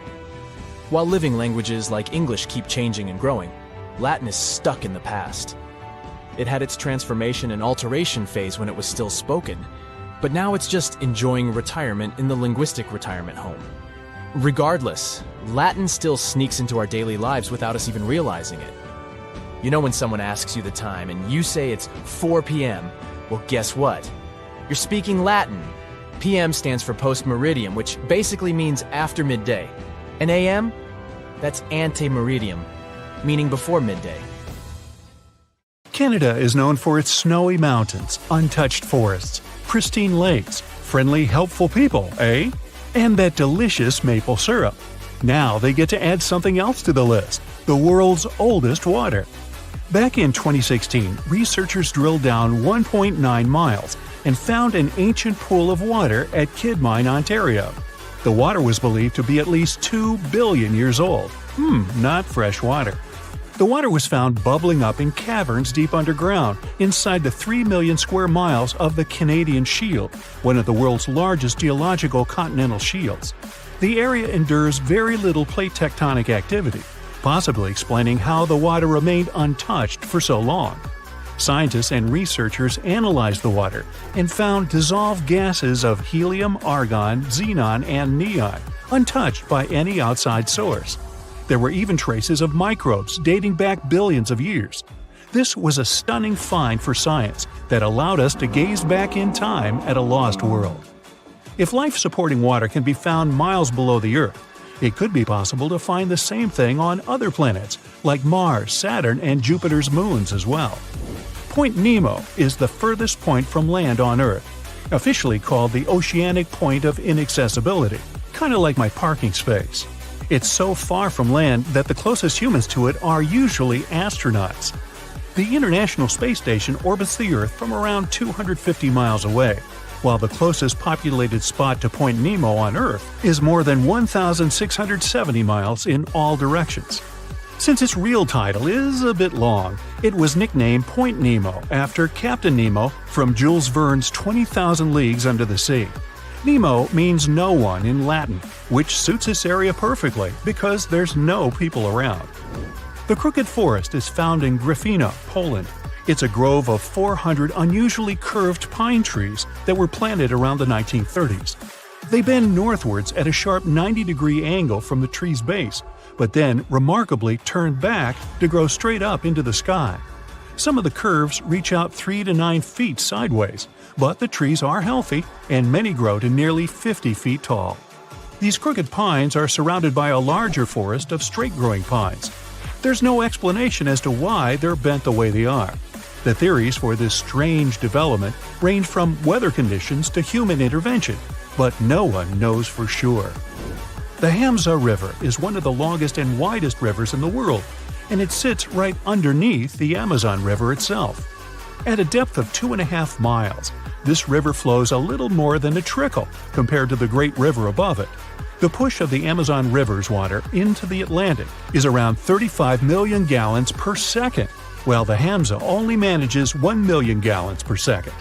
Either way, there's no choice but to go with the flow. Around the same length as the Amazon itself, 3,700 miles, it's the width that stunned the science world.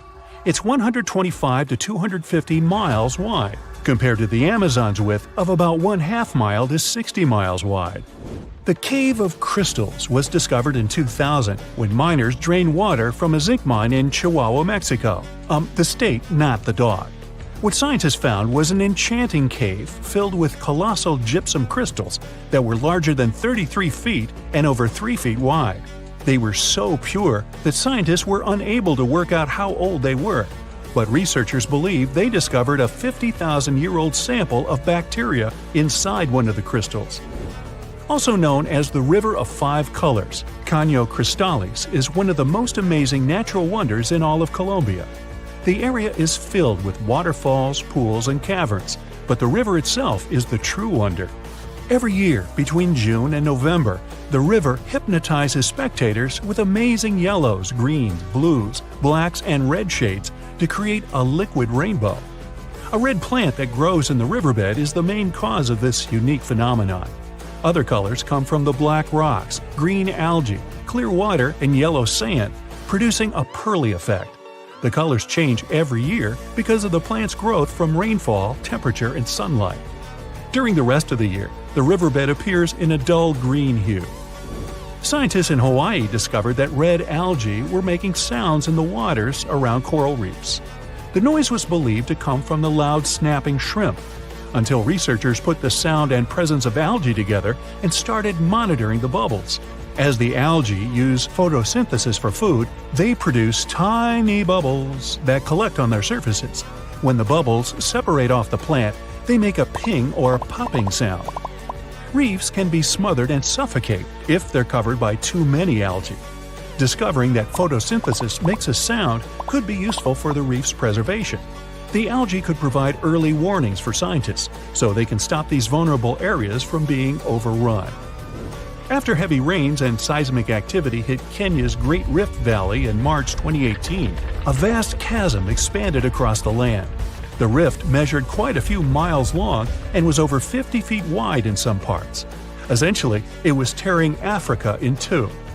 Africa sits on two tectonic plates, the Nubian and the Somali plate. Deep below Earth's surface, driven by the active mantle, the plates are being pulled apart. This creates the huge, extraordinary rifts we see on the surface. It will take millions of years for the large continent to actually separate into two pieces. I won't be around then. But when it does, it'll also create a new ocean basin.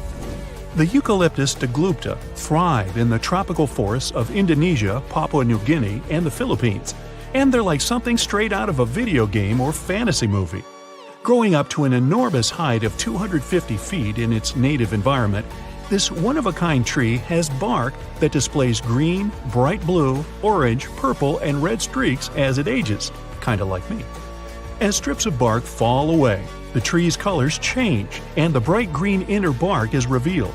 Off of the beautiful island of Mauritius in the Indian Ocean, there's a spectacular view that has to be seen to believe. You'll need to hop on a plane to get a bird's-eye view, though. What looks like an underwater waterfall is actually sand from the shores being pushed off of a high coastal shelf by ocean currents. It falls all the way into the deep dark depths of the ocean on the southernmost tip of the island. Most of the ocean waters around the island are only 26 to 490 feet deep, but this deep plunge drops down a few miles, creating the illusion of a waterfall. This oceanic shelf didn't exist a few million years ago, but seafloor spreading has created this quite recently. The walking trees of the Amazon are one of the most unique and puzzling ways plants move to get to the perfect spot for everything they need. These trees walk by allowing the new roots to replace the older ones while searching for more sunlight in the dense forest. As the roots fix themselves into the new soil, the tree bends towards the new roots, leaving the old roots to slowly rise. Traveling to a new place with better sunlight and more solid ground can take a couple of years. This is because they only move around 0.8 of an inch a day, or around 65 feet a year. Now you can just imagine this going on in your front yard. You plant the tree here, and next year it's all the way over there. Ah well. Down in southern Costa Rica, 300 stone petrospheres are dotted all over the forest. Some weigh as much as a bowling ball, while others can be up to 15 tons. Their purpose and how they were made so long ago are lost to us. Discovered in the 1930s, a lot of them were removed and transported around the world. It wasn't until the 1970s that we began to preserve and protect these stones. While the stones are mostly a mystery, archaeologists know they're made from granodiorite rock, similar to granite. If they were carved by a civilization, their near-perfect shape must have been made by chiseling away with small stones.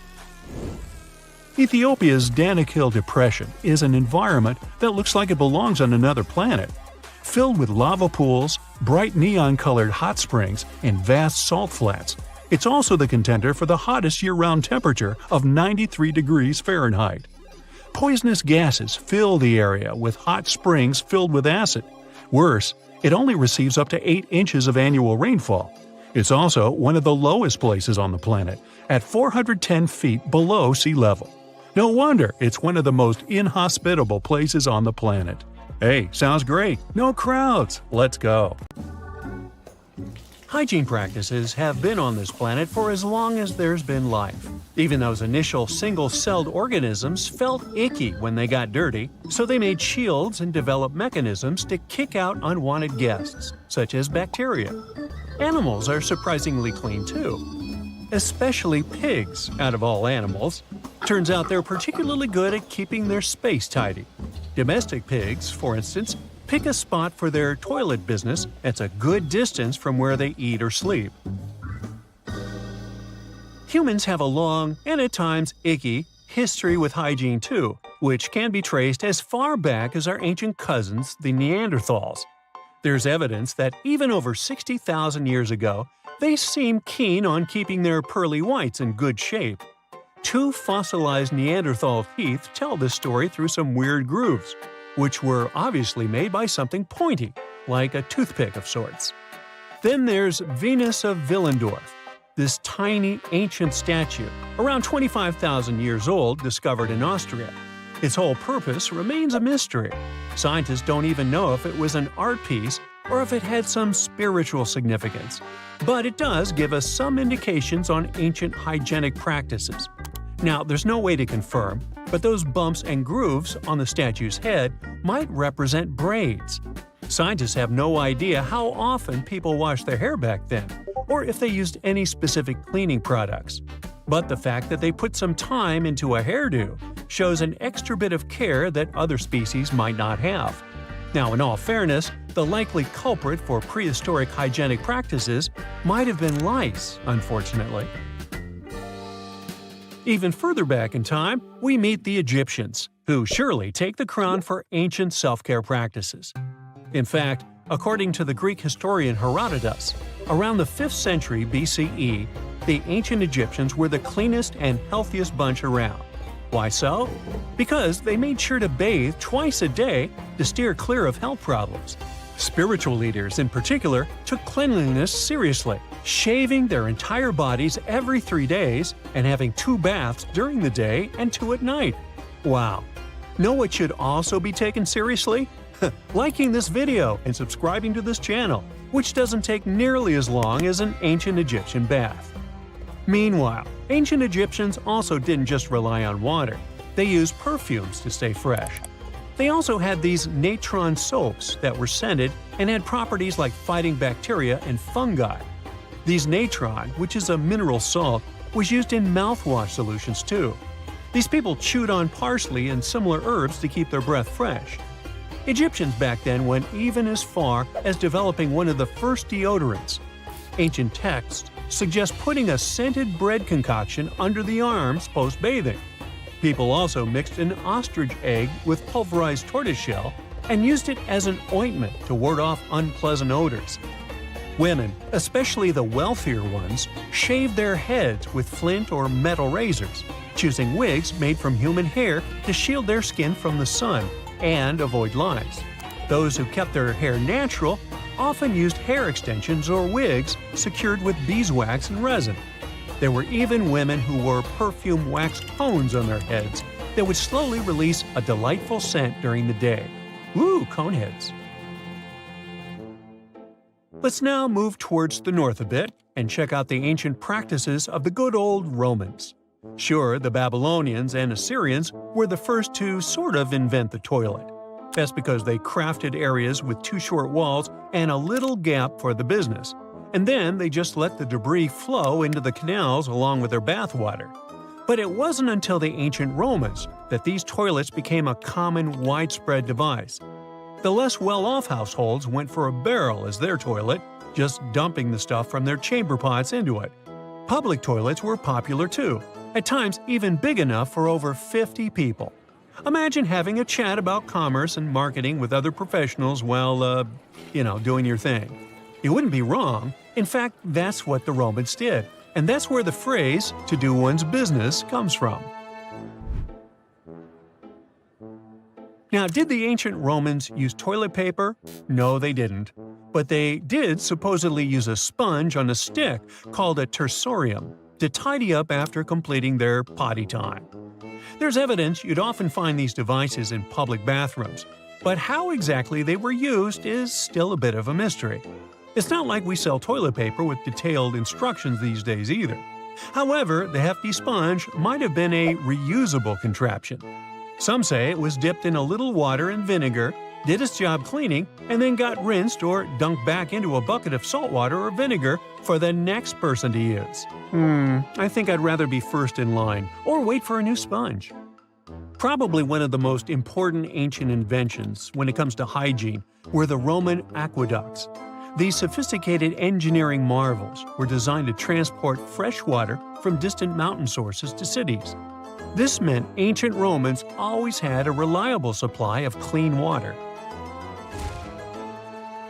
Now, the medieval times have this reputation of being some of the smelliest in human history. But if we look at the data, it wasn't that bad. People were advised to keep it smooth, getting rid of unwanted hair by either shaving or plucking.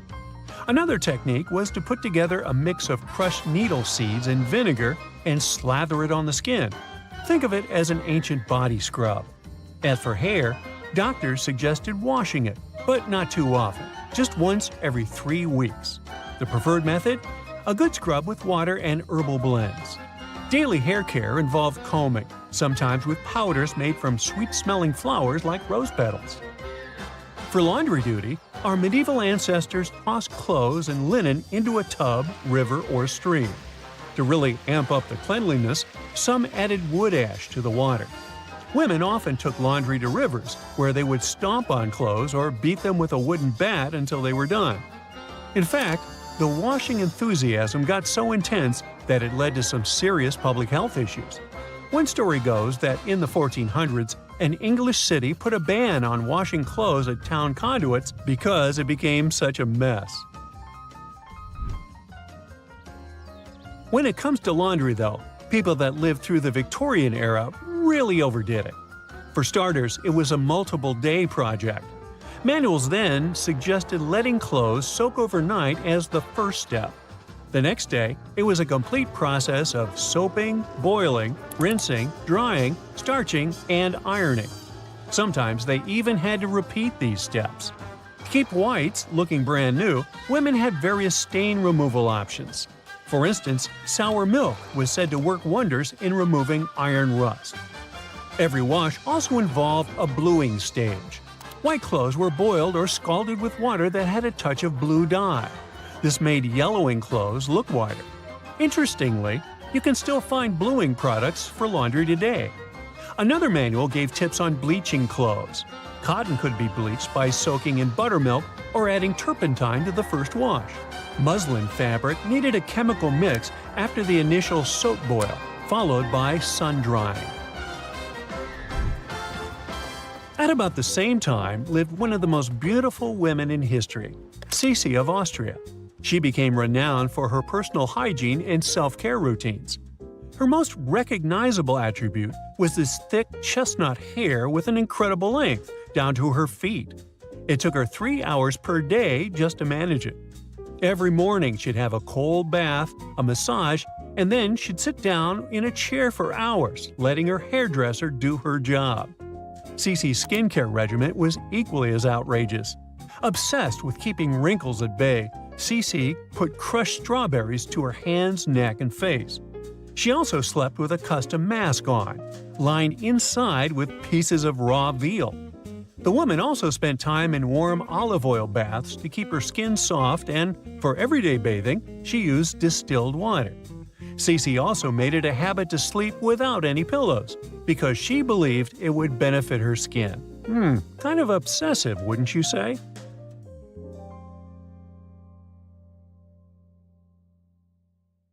The South Pole is more than penguins and endless snow. There's a hidden ghost world within it. Look, it's right here on the globe. Don't confuse Antarctica with the Arctic, which is at the top of our maps. Much smaller in size, and, let's face it, way less mysterious. The ice sheet covering Antarctica is about 1 to 3 miles thick, which is up to 16 Eiffel Towers stacked on each other. This massive blanket hides the true features and contours of Antarctica's land. We still don't know much about this mysterious continent, and it is ice and snow that are to blame. We still don't even know the true shape and size of this continent. Mapping Antarctica without some huge shovels is an incredibly hard task. But satellites learned to penetrate the ice with their cameras. And now we know there's actually an enormous, dramatic ancient landscape beneath the snow. The ghost of the past. About 90 million years ago, Antarctica was a much warmer place. It was actually a lush rainforest with tons of plants and probably teeming with life. It even had rivers flowing through it. Then the ice came. This happened about 34 million years ago, during the transition from the Eocene to the Oligocene, when our planet cooled significantly. It was the beginning of one of our several ice ages. The land remained, but now was hidden under ice and snow that got thicker and thicker. To a regular eye, Antarctica turned into a white desert, vast, flat, and featureless. Time went on. This massive ice sheet moved around, smoothing and shifting the ground beneath it. Over the millions of years, it changed what the land looked like. Now, if we looked under the ice, it wouldn't hold any signs of the original South Pole, except for one place. In areas where the ice is especially thick and doesn't move much, like in East Antarctica, it has actually worked the other way around. It became like a super thick blanket that protects the land. Normally, things like wind or rain slowly wear away the ground over time, changing its shape. But since we have this protective ice blanket, it prevents these natural processes from reaching the stuff underneath. So, the ground stayed almost the same for millions of years, like it's been frozen in time. This special area near the Aurora and Schmidt subglacial basins has become the ghost of Antarctica's landscape. This place was barely touched even since it was first covered in snow 34 million years ago. This is a historical footprint, a place that can tell us what Antarctica's ground looked like before it became a freezing nightmare. As scientists peered under East Antarctica, they saw an amazing ghost. The traces of the rivers that were flowing there millions of years ago, various valleys, and some weird little islands, as well as 3 big chunks of land shaped like the letter U. Hey, what's that all about? You see, the continents on our planet are moving constantly, sliding along the red-hot lava mantle like cereal on milk. Over history, they came together and broke apart several times. Hundreds of millions of years ago, several continents were a part of one enormous Gondwana. Antarctica was one of them. It used to be one huge landmass. But when Gondwana broke apart, the poor continent got stretched by tectonic forces. Parts of land were pulled away from each other. Whoosh! And they got torn apart. And that's how we got these big chunks or blocks of land under thick layers of ice. In any case, scientists now want to explore this ghost a bit more. But to study it deeply, they need to actually drill down through the ice, like using a straw to get to the bottom of a thick shake. This will help them pick up some rocks and dirt from way below to learn more about the Earth's history and climate. Antarctica is the 5th largest continent in the world, approximately bigger than the entirety of Europe or Australia, competing with the entire South America in size. Aside from East Antarctica, we discussed there are several more regions: Antarctica Peninsula, South Pole, West Antarctica, and the Ross Sea. The continent is basically a frozen sandbox, and all its hidden, mysterious landscape is actually less explored than Mars's terrain. We only know for sure that without ice, it wouldn't just be flat and empty, but an entire world full of big mountains, huge canyons, and even fiery volcanoes. Some of these volcanoes are so huge that they peak above the layers of snow. In West Antarctica alone, there are at least 138 volcanoes, though only about 8 or 9 are active today. One of the craziest ones is Mount Erebus, the southernmost volcano and the tallest one on the continent, about 12,500 feet high. And deep beneath the ice sheet, this guy hosts incredible, beautiful subvolcanic caves. The temperatures there are warm enough for t-shirts. The Antarctic Peninsula, or Lesser Antarctica, looks like a bunch of mountainous islands deeply underground.